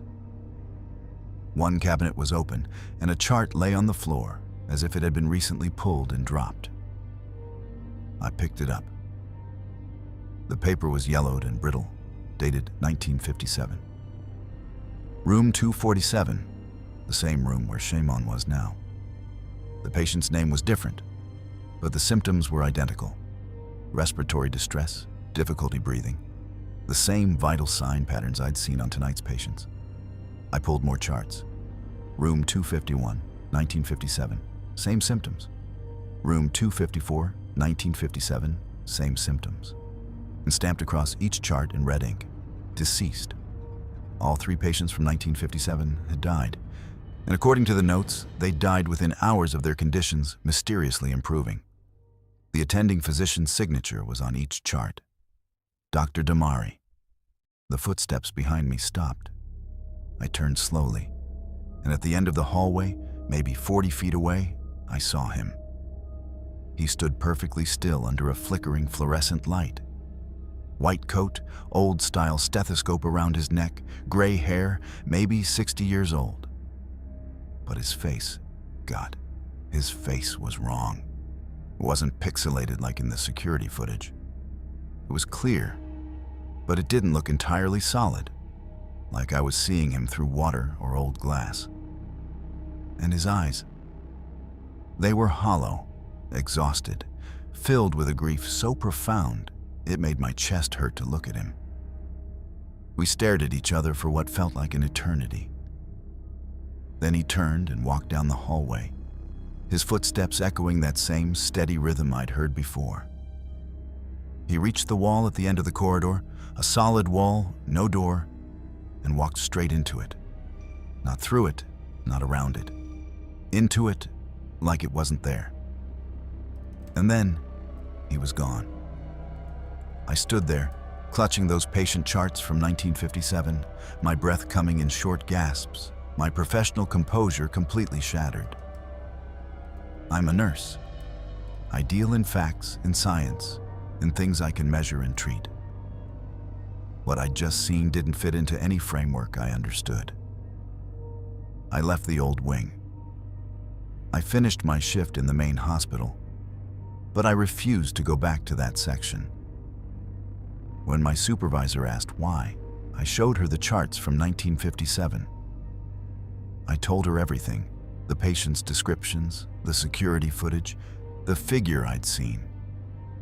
She listened, and I could see she wanted to dismiss it, wanted to explain it away as stress and exhaustion and the trauma of working through a pandemic. But she couldn't explain the charts. She couldn't explain why 3 patients in 2020 had described a doctor who matched the description of Dr. Damari, who died in 1957. She couldn't explain the security footage. I contacted my union rep the next day. I told them I would not work in the old wing under any circumstances. They pushed back, We were understaffed. Every nurse was needed. But I held firm. I'd seen too much, and I wasn't going to expose myself to whatever was happening in that place.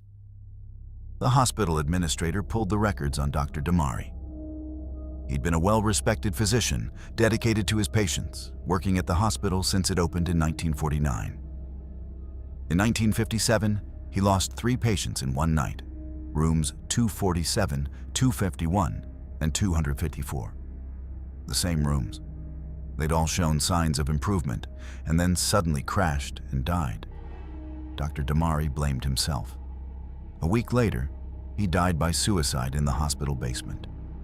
The official cause was ruled as depression and guilt over the patient deaths. The old wing was demolished in March 2021 as scheduled. They said it was due to structural issues and asbestos.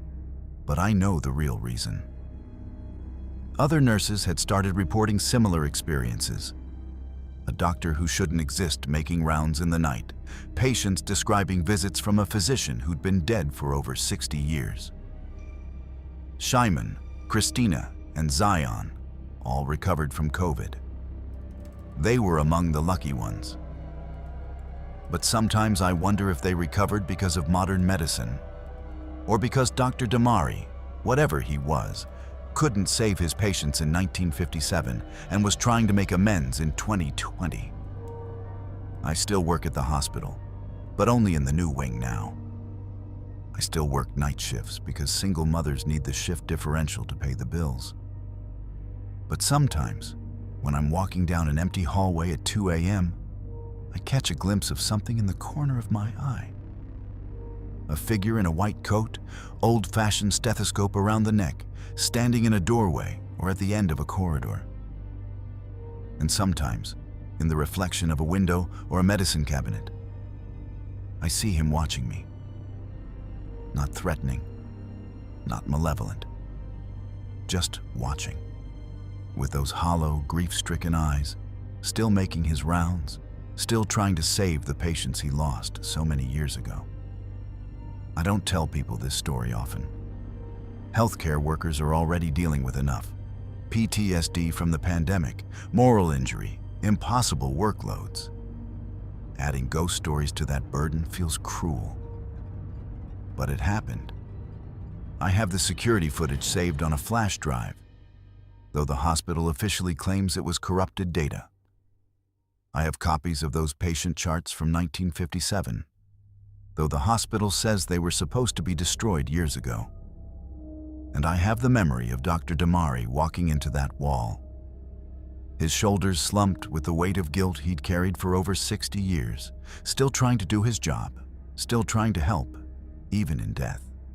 The hospital is supposed to be a place of healing, a place where we fight against death with everything we have. But what happens when death doesn't end the fight? What happens when guilt and dedication are so strong they transcend mortality itself? I don't have answers. I'm just a nurse who works the night shift, who's seen things that don't make sense, who checks over her shoulder a little more often than she used to. And every November, when the anniversary of that night comes around, I leave an extra cup of coffee at the nurse's station. Just in case Dr. Damari is still making his rounds, still trying to save the ones he couldn't save before. Some people call it superstition. I call it respect. Because whether you believe in ghosts or not, there's something profoundly human about a dedication so strong it refuses to end, even when life does. And in a profession where we see death regularly, where we fight impossible battles every day, maybe that kind of dedication, even in its tragic, supernatural form, deserves acknowledgement. The old wing is gone now, demolished and cleared. They're building a parking lot where those rooms used to be. But sometimes, late at night when I'm leaving my shift, I see someone standing in that empty lot. A figure in a white coat, old stethoscope around the neck, looking up at where the second floor used to be. Looking for rooms that no longer exist, for patients who've long since moved on.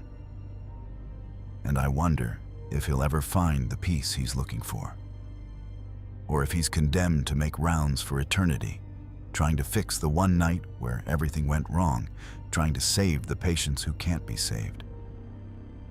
I hope he finds peace. But part of me thinks he won't. Not until he forgives himself for something that was never his fault to begin with. That's the real horror, isn't it? Not the ghost itself, but the realization that guilt and regret can trap us forever. That sometimes the worst prisons are the ones we build ourselves. And that no amount of dedication, no matter how pure, can change the past. I'm a nurse. I save who I can, I mourn who I can't, and I keep going. It's all any of us can do. But Dr. Damari never learned that lesson. And now he's paying the price in an afterlife of endless rounds, endless guilt, endless attempts to fix what can't be fixed. Sometimes I whisper a prayer for him when I pass that empty lot. Not because I'm religious, but because everyone deserves rest eventually. Even the dead who won't stay dead. My name is Ezra, and I'm a real estate agent. At 41, I thought I had life figured out. I'd spent 15 years in Vancouver's cutthroat real estate market, made good money, but burned out completely. The traffic, the noise, the constant pressure, I was done. In March 2023, I bought a beautiful house in Tofino, BC. A small coastal town known for its beaches, surfing, and tight-knit community. It seemed perfect. Ocean views, cedar shake roof, garden space, and neighbors who actually knew each other's names. I was looking for a simpler life, a place where community still meant something. I found community, all right. Just not the kind I expected. The house was near Chesterman Beach, a prime location that I got for surprisingly below market value through Royal LePage. The previous owners seemed eager to sell, which I attributed to financial issues or maybe a divorce. I signed the papers, went through the 60-day closing period, and moved in on March 15th, 2023. The sound of ocean waves became my constant background noise. Foghorns echoed at night, and the smell of cedar and salt air filled every room. It felt like paradise. Within days, my new neighbors started welcoming me. Cookies on the doorstep, friendly waves, invitations to coffee. Everyone seemed genuinely happy I'd moved in. My neighbor to the left, a woman in her 50s, suggested I join the private Facebook group for our area, Chesterman Beach Community Circle. She said it was the best way to stay informed about neighborhood events, share recommendations, and really integrate into the community. I joined immediately. I'm social media savvy. I'd used Facebook groups for years to network, find clients, stay connected. This group had about 150 members, all residents of our small neighborhood. The posts seemed normal at first. Recommendations for plumbers, photos of sunsets, lost pet alerts, discussions about beach cleanup days. Everyone was friendly, supportive, using lots of heart emojis and exclamation points. It felt wholesome, exactly what I'd hoped for. On my 5th night in the house, around 11 p.m., I heard screaming. Not distant, not muffled. Loud, terrified screaming coming from a house maybe 3 doors down. It lasted for about 2 minutes, then stopped abruptly. I grabbed my phone, considered calling the police, but decided to check the Facebook group first. Maybe someone else had heard it. Maybe there was an explanation. I posted, "Did anyone else just hear screaming coming from the blue house on the corner? Should we check if everything's okay?" The responses came within minutes, but they weren't what I expected. "That's normal. Don't worry about it. You'll get used to it. Every neighborhood has its quirks. Welcome to Tofino." No explanation. No one saying it was a TV, or teenagers messing around, or someone having a nightmare. Just variations of, "That's normal," with cheerful messages. When I replied, asking what they meant by normal, my comment disappeared. Not deleted by me, just gone. I refreshed the page. My entire post was gone. I messaged the woman who'd invited me to the group. "Hey, I posted about hearing screaming and my post disappeared. Did you see it?" She responded immediately. "Facebook can be glitchy. Don't worry about it. See you at the beach cleanup on Saturday." That's when I started paying attention to patterns. Over the next week, I watched the group carefully. Any post from a newcomer that asked questions beyond surface-level pleasantries would vanish within hours. A couple who'd moved in 6 months ago posted asking about strange sounds in their basement. Deleted. Someone asked why so many houses had the same security system. Deleted. A new resident mentioned seeing people gathering in the woods behind the neighborhood at night. Deleted. And that person was removed from the group entirely. But posts from long-term residents? Those stayed up. They'd share photos, chat about local politics, organize events. And buried in those conversations, if you paid close attention, were references to things that made no sense. Looking forward to the monthly gathering, someone would comment. "Remember the arrangement?" Another would reply. "Tradition keeps us strong," a third would add. Whenever I asked what these phrases meant, either my comment would disappear or I'd get vague, overly cheerful non-answers. Have you ever felt like everyone around you is in on a joke you don't understand? That's what it felt like, except this wasn't a joke. This was something else entirely. On March 28th, I created a fake Facebook profile. Generic name, stock photo, claimed to be a longtime Tofino resident. I sent join requests to several local groups, including some private ones I'd seen mentioned in comments. One group accepted me. Chesterman Traditions, private.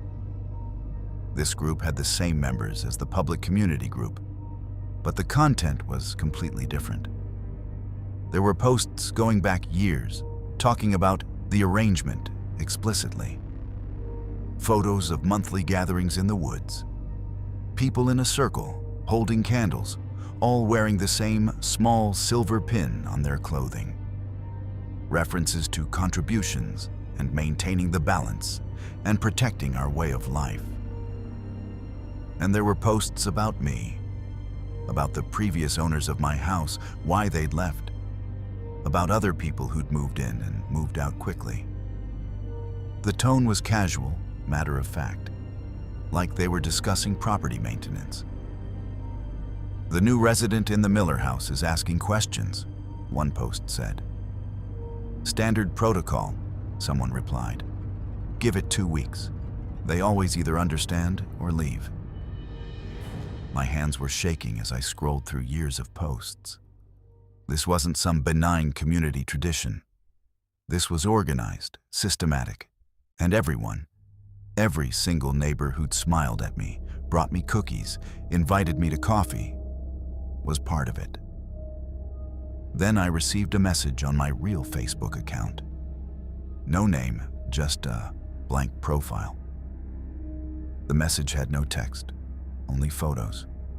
Photos of my house, from inside. My living room, my kitchen, my bedroom. The timestamps showed they'd been taken over the past 2 weeks, during hours when I'd been home alone.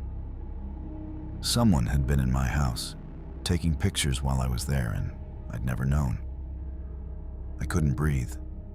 I checked every door, every window. Everything was locked.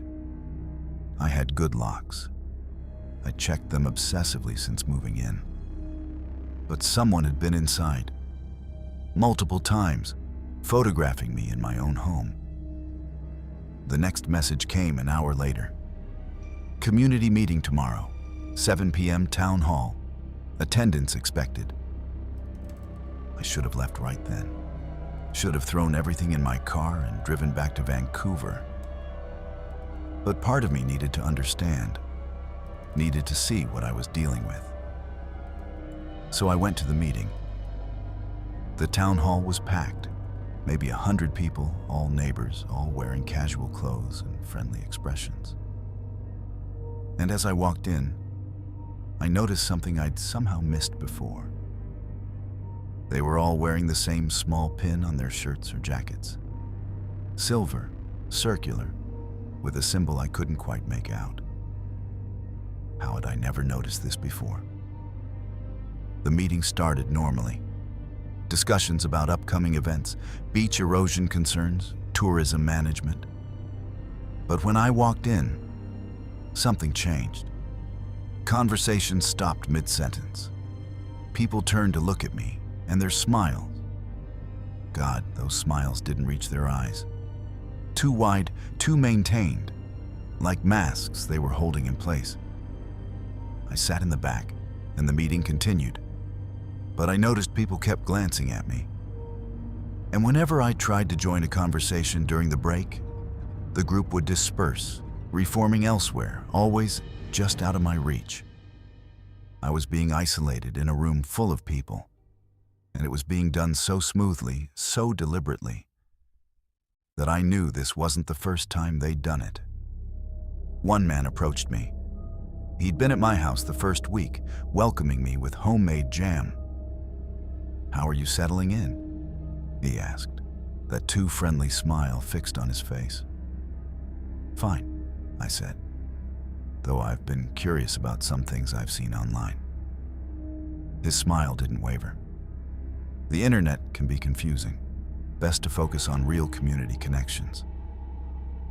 He touched the pin on his jacket, a gesture so subtle I almost missed it. We take care of our own here. People who fit in, who understand our values, they thrive. People who ask too many questions. He trailed off, shrugging. They tend to find Tofino isn't for them. That night, I couldn't sleep. The ocean waves that had seemed soothing now sounded menacing. The foghorns felt like warnings. I kept thinking about those photos, about someone in my house, about an entire community united in something I didn't understand and wasn't invited to join. The next morning, I called Royal LePage and listed my house. My agent was surprised. I'd only been there 2 weeks. I told her I'd made a mistake, that Tofino wasn't for me. She tried to talk me out of it, mentioned I'd take a significant loss selling so quickly. I didn't care. I needed out. The house sold fast, too fast. A couple from Victoria put in an offer within 3 days, no inspection, cash sale. I accepted immediately. During the paperwork, I tried to warn them. The neighborhood is unusual, I said carefully. There's a community dynamic that might not be for everyone. They smiled. We've heard wonderful things about the community here. Very tight-knit. That's exactly what we're looking for. I moved out on April 18th, 2023. 1 month after moving in, I took a $40,000 loss on the sale. Best money I've ever spent. But I couldn't let it go completely. I kept my fake Facebook profile, kept monitoring the groups from a distance. The new owners joined Chesterman Beach Community Circle within 5 days. At first, they posted enthusiastically. Photos of their new home, questions about local restaurants, excitement about beach access. Then, 2 weeks after moving in, their posts changed. More measured, fewer questions. And then I saw a photo of them at a community event, and there it was. Each of them wearing a small silver pin. They stopped asking questions entirely after that. They'd either understood or I don't know what the alternative is. I don't want to know. I'm back in Vancouver now, back in my apartment, back in the noise and traffic I thought I hated. But at least here, people are honest about not caring. At least here, if your neighbors ignore you, it's because they're busy, not because you're not part of some arrangement you were never invited to join. I still have screenshots of those Facebook posts saved on a hard drive. I've thought about going to the police, but with what? Screenshots of vague posts about gatherings and arrangements.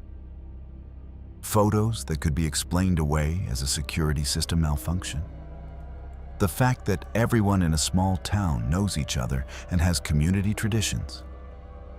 Sometimes I search for news from Tofino, looking for something that would explain what I witnessed. Missing persons, unusual incidents, anything. But there's nothing. Just articles about tourism, surfing competitions, environmental initiatives.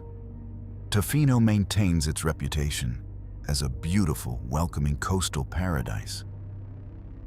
And maybe for some people, it is. Maybe if you're willing to wear the pin, attend the gatherings, be part of the arrangement, whatever that means. Maybe Tofino is everything it promises to be. But for outsiders who ask questions, for people who want to understand before they commit, Tofino has a way of making you leave. Not through violence or overt threats, but through the suffocating realization that an entire community is united in something, and you're not part of it, and you never will be. The worst part isn't even what they did. It's not knowing what they did, or why, or what would have happened if I'd stayed longer. It's the uncertainty, the gaps in understanding, the realization that beneath the friendly surface of that beautiful coastal town was something I couldn't see but could definitely feel. I tell myself I overreacted, that it was probably just a close-knit community with insider jokes and traditions that seemed weird to newcomers, that the photos could be explained, that my paranoia got the better of me. But then I remember those smiles that didn't reach their eyes. Those conversations that stopped when I entered. That systematic way they isolated me while pretending to be welcoming. And I know I didn't imagine it. There's a reason that house sold below market value. There's a reason the previous owners were eager to leave. There's a reason some people thrive in Tofino and others leave within months. And there's a reason I wake up sometimes, heart pounding, thinking I hear ocean waves and foghorns, even though I'm hundreds of miles inland now. Because some places look like paradise on the surface. But if you dig just a little deeper, you find something else entirely. I'm a real estate agent. I'm supposed to sell the dream of community, of belonging, of finding your perfect place.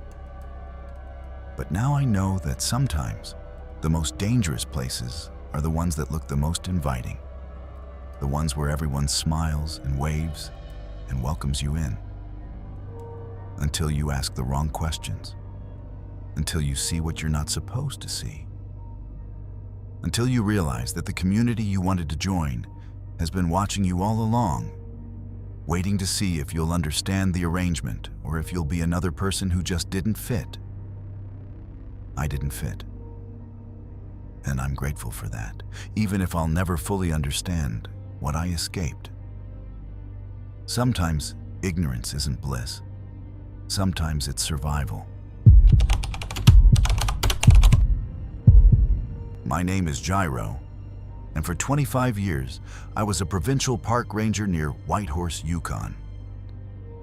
In that time, I've seen bears maul campers, watched hypothermia take experienced hikers, found bodies that had been missing for months. The wilderness doesn't care about your experience or your preparation. It's indifferent, massive, and unforgiving. I thought I understood that. I thought I'd seen everything the wild could do to people. Then August 2018 happened, and I learned that sometimes the wilderness isn't indifferent at all. Sometimes it's hungry. August 14th, 2018 started like any other summer day in the Yukon. The midnight sun was in full effect. meaning daylight 20 hours a day, which always disorients tourists who aren't used to it. I arrived at the ranger station at 7 a.m. for my shift. Checked the overnight logs, nothing unusual. Around 10 a.m., I got a call from a day hiker who'd found something strange on one of our remote trails, an abandoned campsite with all the gear still set up. That's not unusual by itself. Sometimes campers get spooked by wildlife and abandon their sites, planning to come back with help. But the hiker said the tent was zipped shut, food was still on the picnic table, and a car was parked at the trailhead with the keys sitting on the driver's seat. That was unusual enough for me to drive out and check it myself. The campsite was about 8 kilometers in on the Raven Creek Trail, one of our less traveled routes. Beautiful area, dense spruce forest, crystal clear creek, absolute silence except for the occasional bird call. When I arrived, everything was exactly as the hiker had described. A family-sized tent, properly staked and secured. Coleman camping stove on the picnic table with a pot of what looked like oatmeal, still half full but cold. 4 bowls set out, 4 chairs around the table, but 2 of them were knocked over backward, like someone had stood up violently. And on the ground near the tent, a single child's shoe. Size looked like maybe a 7-year-old. I called it in immediately and began standard protocol. Checked the tent first. 4 sleeping bags, personal effects scattered around, wallets and phones left behind. The phones were locked, but I could see camping permits and IDs in one of the wallets.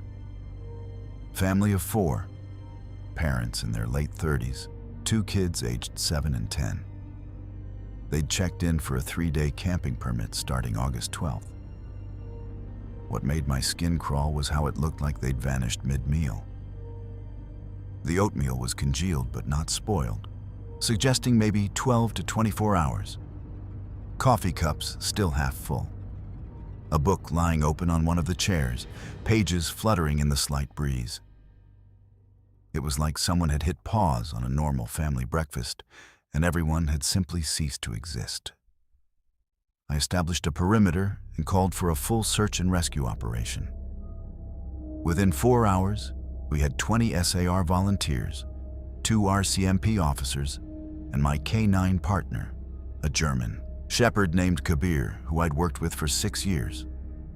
Kabir was the best tracking dog in the territory, never failed to find a scent trail. Except this time, he did. Kabir circled the campsite, whining, ears back. He picked up something, I could see his body language change, and started toward the tree line.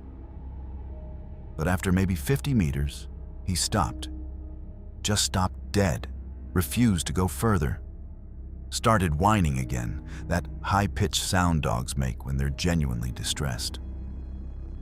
I'd never seen him refuse to track before. Never. We did a grid search of the entire area, expanding in concentric circles from the campsite. Nothing. No footprints beyond the immediate campsite area, which was impossible given the soft ground around the creek. No broken branches, no disturbed vegetation, no signs anyone had walked into the forest. 4 people don't just vanish into thin air. While the search teams worked, I went through the family's personal effects more carefully, trying to find anything that might tell us where they'd gone. That's when I found the camera. A nice digital Canon, expensive model. The father had been taking a lot of photos. I scrolled through them on the camera's display screen, and what I saw made my hands start shaking. The family had taken dozens of photos over their first day and a half of camping. Kids playing by the creek, mom reading in a camp chair, dad cooking dinner. Typical family vacation shots. But in every single photo, every single one, there was a figure in the background. Distant, maybe 100 meters away, standing at the edge of the tree line. In some shots, it looked vaguely human-shaped. In others, it was just a dark, vertical blur. but it was in the exact same relative position in every photo, like it had been following them, staying just at the edge of visibility. Here's what made it impossible. In several photos, the kids were looking directly at where this figure should have been, smiling, waving at the camera. If someone had actually been standing there, they would have noticed. They would have said something, asked who that person was. But according to the timestamps and the photos themselves, this family had no idea they were being photographed with something in the background of every shot. I showed the photos to the RCMP. We enhanced them, tried to get a clear image of the figure. In every photo, that area was distorted, pixelated, like the camera couldn't quite focus on it properly, even though everything else in the frame was crystal clear. One of the officers, a 20-year veteran, looked at those photos and went pale. "I've seen this before," he said quietly. "Different park, different family. 7 years ago. Never found them either." The search continued for 3 days. We brought in helicopters, expanded the radius to 10 kilometers, checked every trail, every clearing, every possible location. Nothing. It was like the forest had swallowed them whole. On the 4th day, something else happened that made this go from a missing persons case to something I still can't explain. 3 separate hikers, people who didn't know each other, coming from different trailheads, contacted the ranger station reporting the same experience. They'd been hiking, feeling fine, when they suddenly felt an overwhelming compulsion to walk off trail toward a specific area of the forest. They described it as being called, like a voice in their head that wasn't quite a voice, more like a knowing that they needed to go in that direction. All 3 resisted and turned back, but all 3 reported the same location, about 2 kilometers northwest of where the family had vanished. I knew that area. Been through it hundreds of times. Nothing special about it, just dense spruce forest like everything else around there. But I took coordinates from all 3 hikers, triangulated the location they described, and headed out there alone. I shouldn't have gone alone. That violated every protocol we had. But something about this situation made me think a large group would spook whatever was happening. I know how that sounds. I was a park ranger, trained in wildlife biology and search and rescue, not supernatural investigation. But after 25 years in the wilderness, you develop instincts, and my instincts were screaming that this was different. I found the spot around 4 p.m. Still full daylight thanks to the midnight sun, which should have been comforting but somehow wasn't. The temperature was normal for August, maybe 18 degrees Celsius. But the moment I entered this particular area, I felt cold, bone-deep cold, the kind that no amount of layers can fix.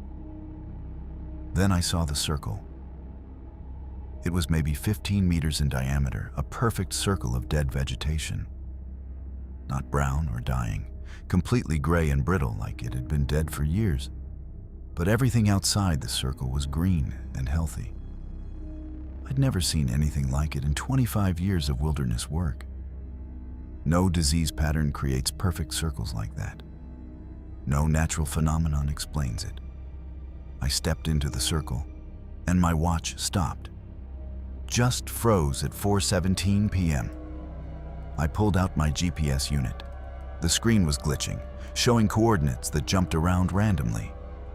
My radio started emitting static, and my phone was completely dead, despite being fully charged when I'd left. The silence in that circle was absolute. No birds, no insects, no wind rustling through the trees. Just nothing. Like I'd stepped into a void that looked like forest, but wasn't actually part of the natural world anymore. Then I heard them. Voices. Distant but clear enough to recognize as human. A woman's voice calling, "Gyro, over here." A man's voice. "We're here. We're okay." Children laughing. And here's the thing that made my blood freeze. They were using my name. These people I'd never met, who'd vanished 3 days ago, were calling my name. Every part of my training said, "Don't follow voices in the wilderness." Auditory, Argana. Hallucinations are common in isolation. Sound carries weird in the forest. But these weren't hallucinations. They were too clear, too specific. And against every instinct of self-preservation, I followed them. I walked for what felt like 20 minutes, though my frozen watch couldn't confirm that.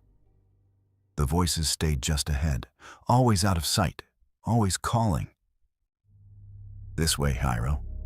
We need help. Please." The forest around me started to feel wrong. The trees looked the same, but the spacing was off. The undergrowth was too uniform. The light had a quality that didn't match the midnight sun I'd known for decades. Then I stepped into another clearing, and there it was. The family's campsite.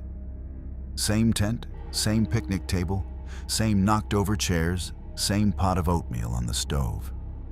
Everything exactly as I'd found it 3 days ago. But this was impossible. I was at least 5 or 6 kilometers from the original site, in completely different terrain. I checked my GPS. When it finally got a signal, it showed coordinates 60.4782 degree N, 135 on 0934 degree W. The original campsite had been at 60.5123 degree N, 135 on 1056 degree W. 43 kilometers apart. 43 kilometers. And yet here was their campsite, identical down to the position of that single child's shoe on the ground. The voices stopped. The forest went silent again, and I realized I was standing in that bone-deep cold again, and whatever had called me here was close, very close. I could feel it watching, feel its attention like weight on my chest. I ran. I'm not proud of it, but I ran. Crashed through the undergrowth, following my GPS back toward the trailhead, and the forest fought me every step. Branches grabbed at my clothes, roots seemed to rise up to trip me, and behind me I could hear footsteps. Not running, just walking, steady and unhurried, knowing they didn't need to rush because the forest was on their side. I made it out as the midnight sun finally dipped below the horizon, giving us those few hours of twilight we get in August. Emerged onto the trail maybe half a kilometer from where I'd parked, though according to my GPS, I'd covered 12 kilometers. The math didn't work, but I didn't care. I got to my truck and drove straight back to the station. I filed a report, detailed everything I'd seen. The RCMP looked at me like I'd lost my mind. The Parks Canada supervisors suggested stress and isolation had affected my judgment. They sent another team to the coordinates I'd recorded. They found normal forest, no circle of dead vegetation, no duplicate campsite, nothing. The family was never found. After 2 weeks, the search was officially suspended. The case remains open but inactive. The RCMP file shows 4 people missing, presumed dead due to exposure or wildlife encounter, though no evidence of either was ever found. Parks Canada closed that section of the park 6 months later, said it was for trail maintenance and wildlife management. The temporary closure sign went up in February 2019. It's still there. If you check Parks Canada's website, that area still shows as temporarily closed, no reopening date given. I quit 6 months after the incident. Couldn't do it anymore. Couldn't walk those trails knowing what was out there, knowing that the wilderness I'd spent 25 years protecting and understanding was capable of things I couldn't explain or protect people from. Sometimes I still dream about it. I'm back in that circle of dead vegetation, and the voices are calling my name. And this time, I can see them.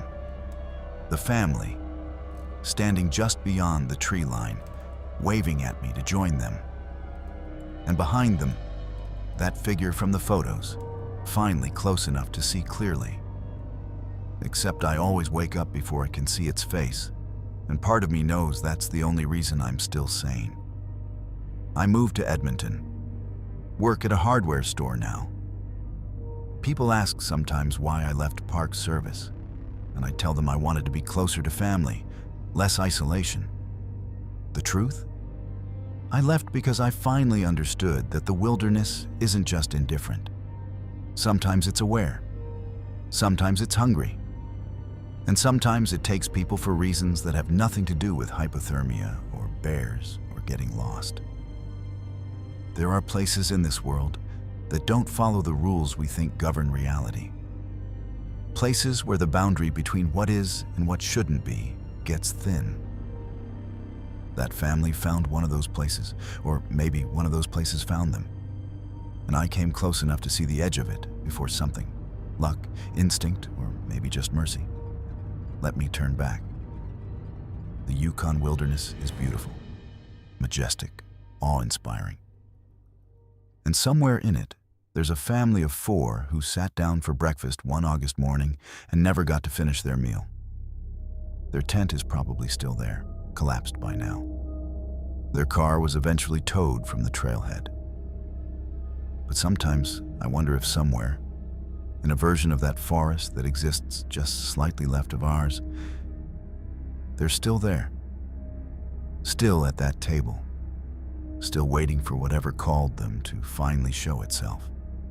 And I wonder how many other families, other hikers, other people who got listed as lost in wilderness over the years actually found that same place. How many of those unsolved disappearances aren't accidents at all, but something far worse? I don't go camping anymore. Don't even like going to parks. The wilderness and I had an understanding for 25 years, and then it showed me that I never understood it at all. Some people say I should have kept searching, should have done more. But they weren't there. They didn't hear those voices. They didn't see that impossible campsite or feel that presence in the forest. I did what I could. And then I did the only thing that made sense. I left, while whatever is out there still let me. My name is Ainsley, and I'm a 23-year-old pharmacy student at Dalhousie University. I'm first-generation Canadian.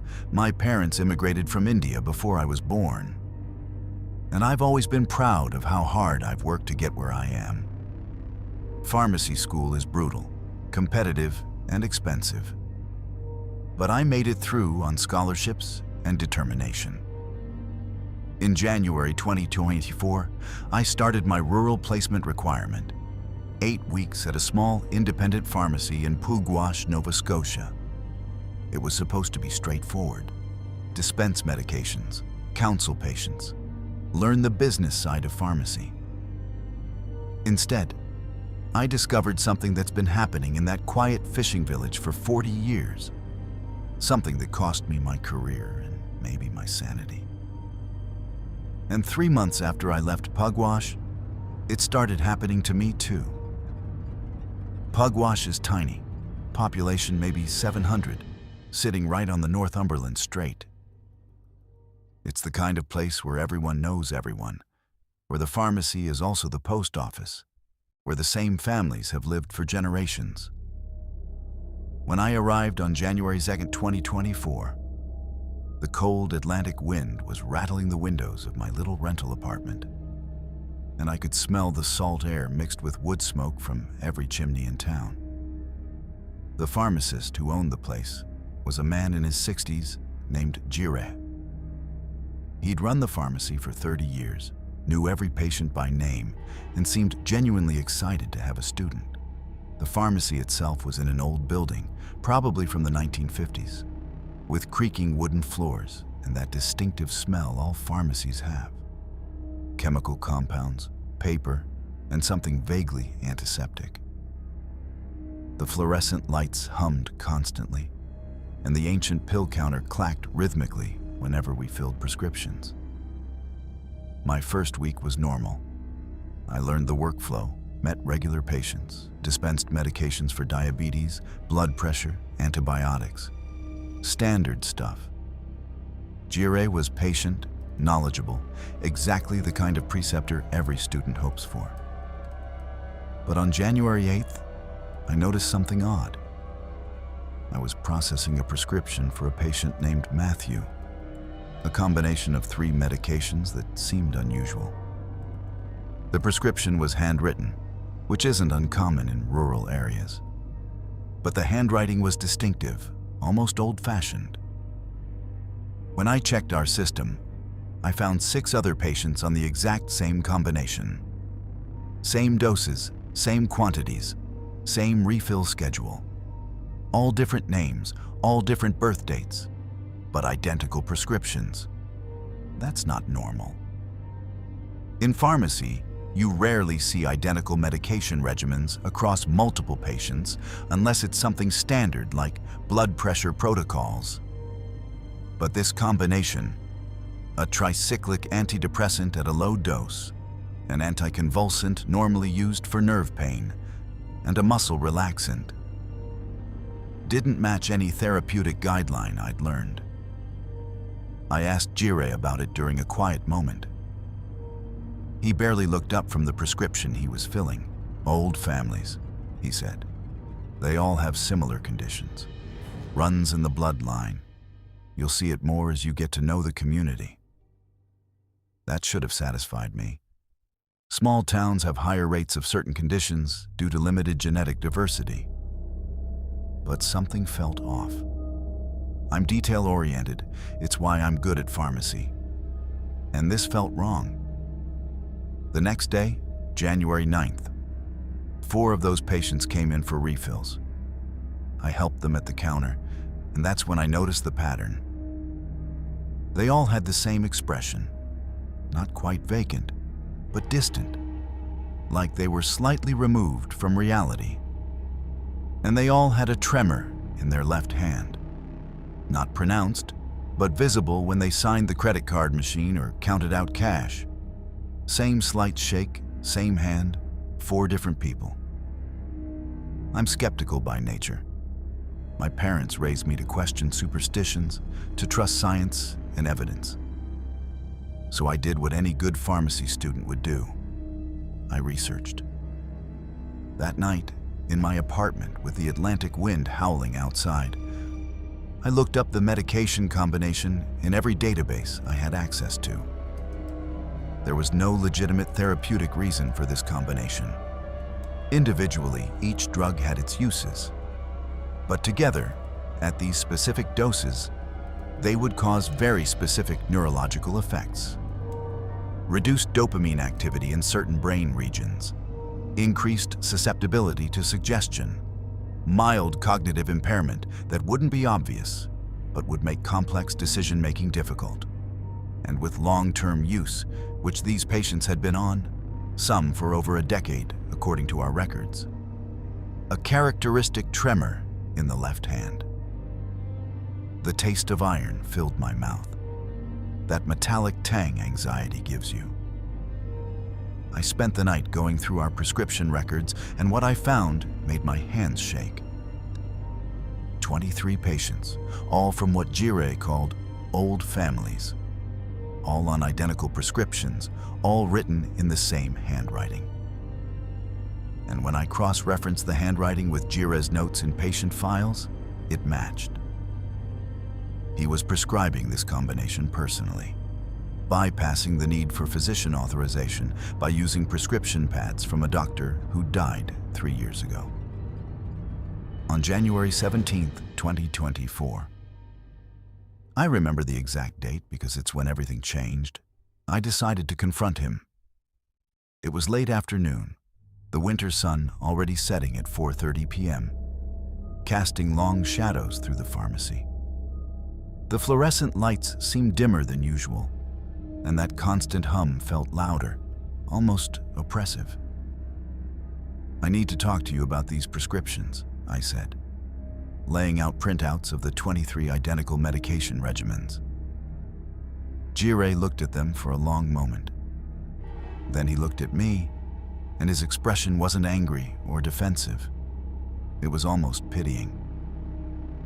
"You'll understand after your first winter here," he said quietly. "Understand what?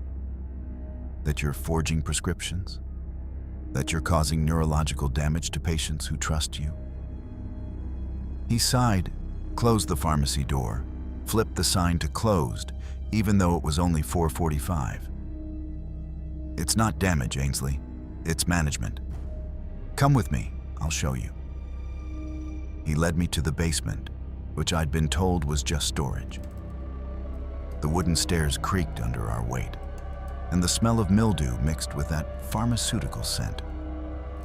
But at the back of the basement, behind shelves of old inventory, there was a door I'd never noticed. Inside was a small room, more like a large closet. Filing cabinets lined the walls, and on a desk sat records going back decades. Jireh pulled out a file from 1984, then one from 1997, then one from 2006.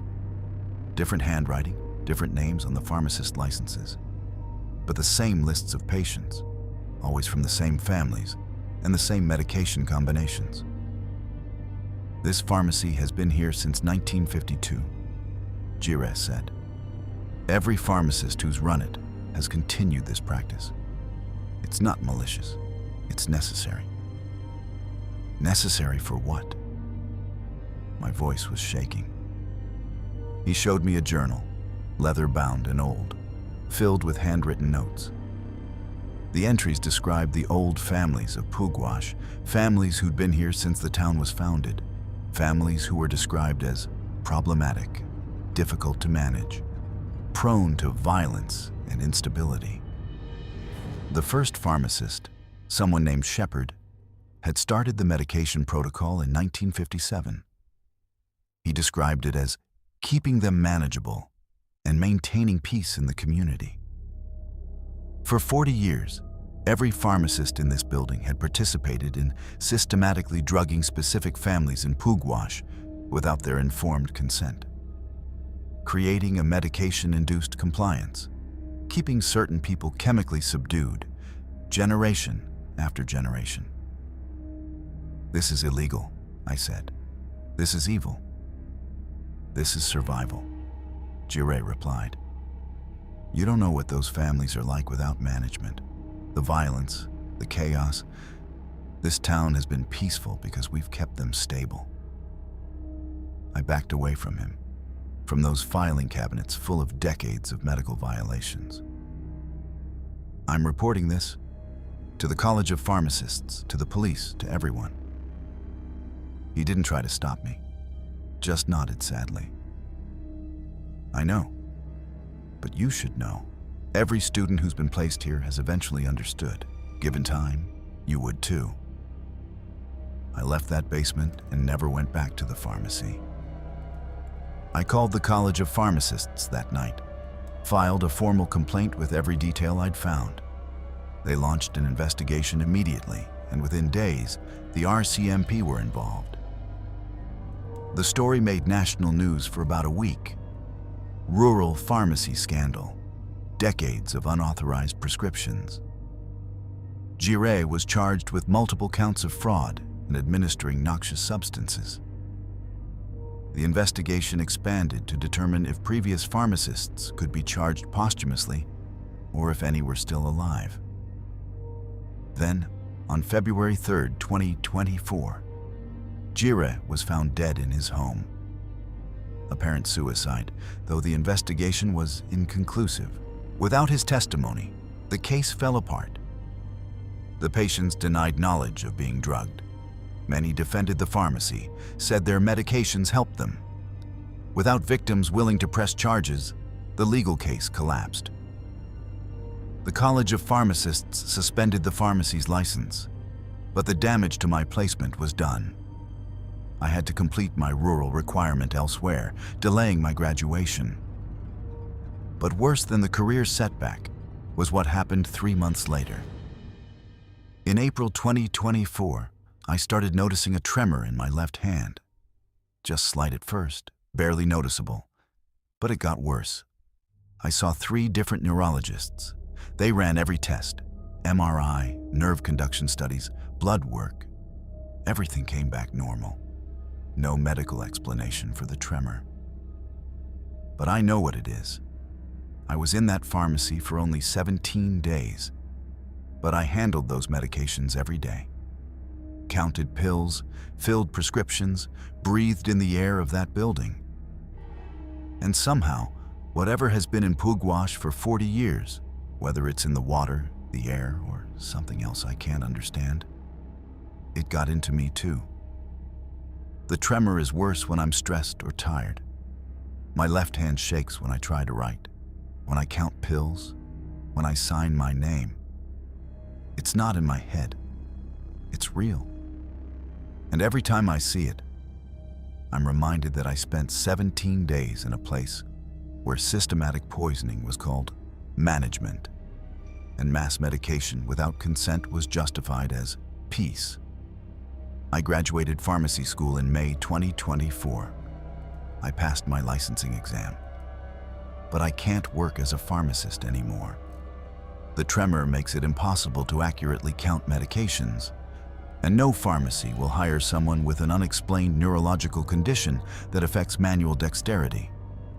Sometimes I wonder about those patients in Pugwash.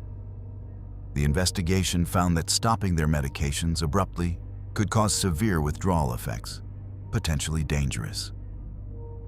So a new pharmacist was brought in, and under close supervision, those patients are being slowly weaned off their decades-long medication regimens.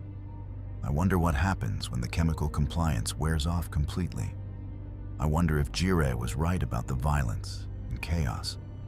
But mostly I wonder about the other students who were placed at that pharmacy over 40 years. Jire said they all eventually understood. How many of them developed tremors? How many of them left pharmacy? How many of them are still out there shaking, knowing what they learned, but unable to prove it or stop it? I keep copies of everything I found, photos of those files, lists of medications, dates and names. They're stored safely because I know how this sounds. I know people think the tremor is psychosomatic, that the stress of the investigation caused a conversion disorder. But I'm a scientist. I know my body. And I know that something in Pugwash got into my system just like it got into those families for generations. The old pharmacy building was sold in August 2024. It's being converted into a coffee shop. They're gutting the interior, tearing out those filing cabinets, painting over decades of secrets. The basement will become storage for coffee beans instead of files documenting systematic drugging. And everyone in Pugwash will drink their lattes and forget that for 40 years, certain families were kept chemically compliant in the name of community peace. I'm 23 years old. I have a pharmacy degree I can't use and a tremor no one can explain. My parents are heartbroken. They sacrificed so much for my education, and now I'm working retail while my hand shakes and my career is over before it started. But I'm alive. I'm not chemically compliant. I'm not being managed. And even though my left hand trembles when I write this, at least I know the truth. At least I reported it. At least I tried. The worst part isn't the tremor or the ruined career. It's knowing that this probably wasn't unique to Pugwash. It's wondering how many other small towns have their own versions of management. How many other pharmacies have basement rooms filled with files justifying the unjustifiable? How many other healthcare providers have convinced themselves that violating consent and autonomy is acceptable if it serves some greater good? I'm detail-oriented, skeptical, scientific. And I learned that sometimes the most horrifying things aren't supernatural or unexplainable. Sometimes they're banal, systematic, carried out by nice people who genuinely believe they're doing the right thing. Sometimes evil wears a white coat, and calls itself necessary. My left hand is shaking as I finish this. Not from fear, not from stress. From whatever was in that building, in that air, in those decades of poisoning disguised as care. It's a permanent reminder that I spent 17 days in a place where medicine was used as a weapon, and I couldn't stop it. But I tried. And maybe that's all any of us can do.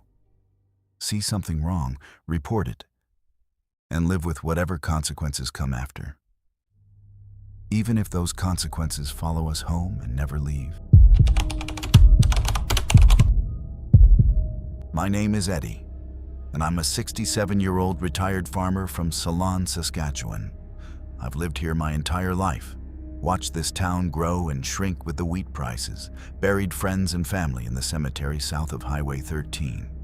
People around here know me as reliable, not given to flights of fancy or exaggeration. When I tell you something, you can believe it's true. That's why what I'm about to tell you is so hard. Because I know it sounds impossible, but every word of it happened. And the worst part isn't what I found in October 2017. The worst part is what I knew 34 years earlier and chose to ignore. Ceylon's grain elevator has been standing since 1952, operated by the Saskatchewan Wheat Pool. It's one of those classic prairie landmarks, tall, weathered, visible for miles across the flat farmland. By 2017, it had been abandoned for nearly 15 years. Windows broken, wood warping, but it was still standing. The town had mixed feelings about it. Some wanted it preserved as heritage, others wanted it torn down before it became dangerous. There's a legend about that elevator, one everyone in town knows. They say a worker died in there back in 1983, got trapped in one of the grain bins and suffocated. Sometimes, especially on quiet nights, you can supposedly hear him inside. The sound of someone gasping for air, pounding on the walls, calling for help. Most people dismissed it as wind through the gaps in the old structure. But I'd heard those sounds myself over the years, driving past late at night with my truck windows down, and they never sounded like wind to me. In October 2017, a developer from Regina put in a proposal to demolish the elevator and build a storage facility. The town council was split. A group of us, mostly older folks who remembered when the elevator was the heartbeat of this community, formed a preservation committee. Our job was to document the interior before any decision was made, create a historical record. I volunteered because I knew that building. I'd worked harvests there in my 20s, climbed those ladders, stood in those grain bins when they were full of wheat, and the dust hung in the air so thick you could barely breathe. It seemed fitting that I should be part of preserving its memory. On October 14th, 2017, 4 of us went inside with cameras, recording equipment, and flashlights.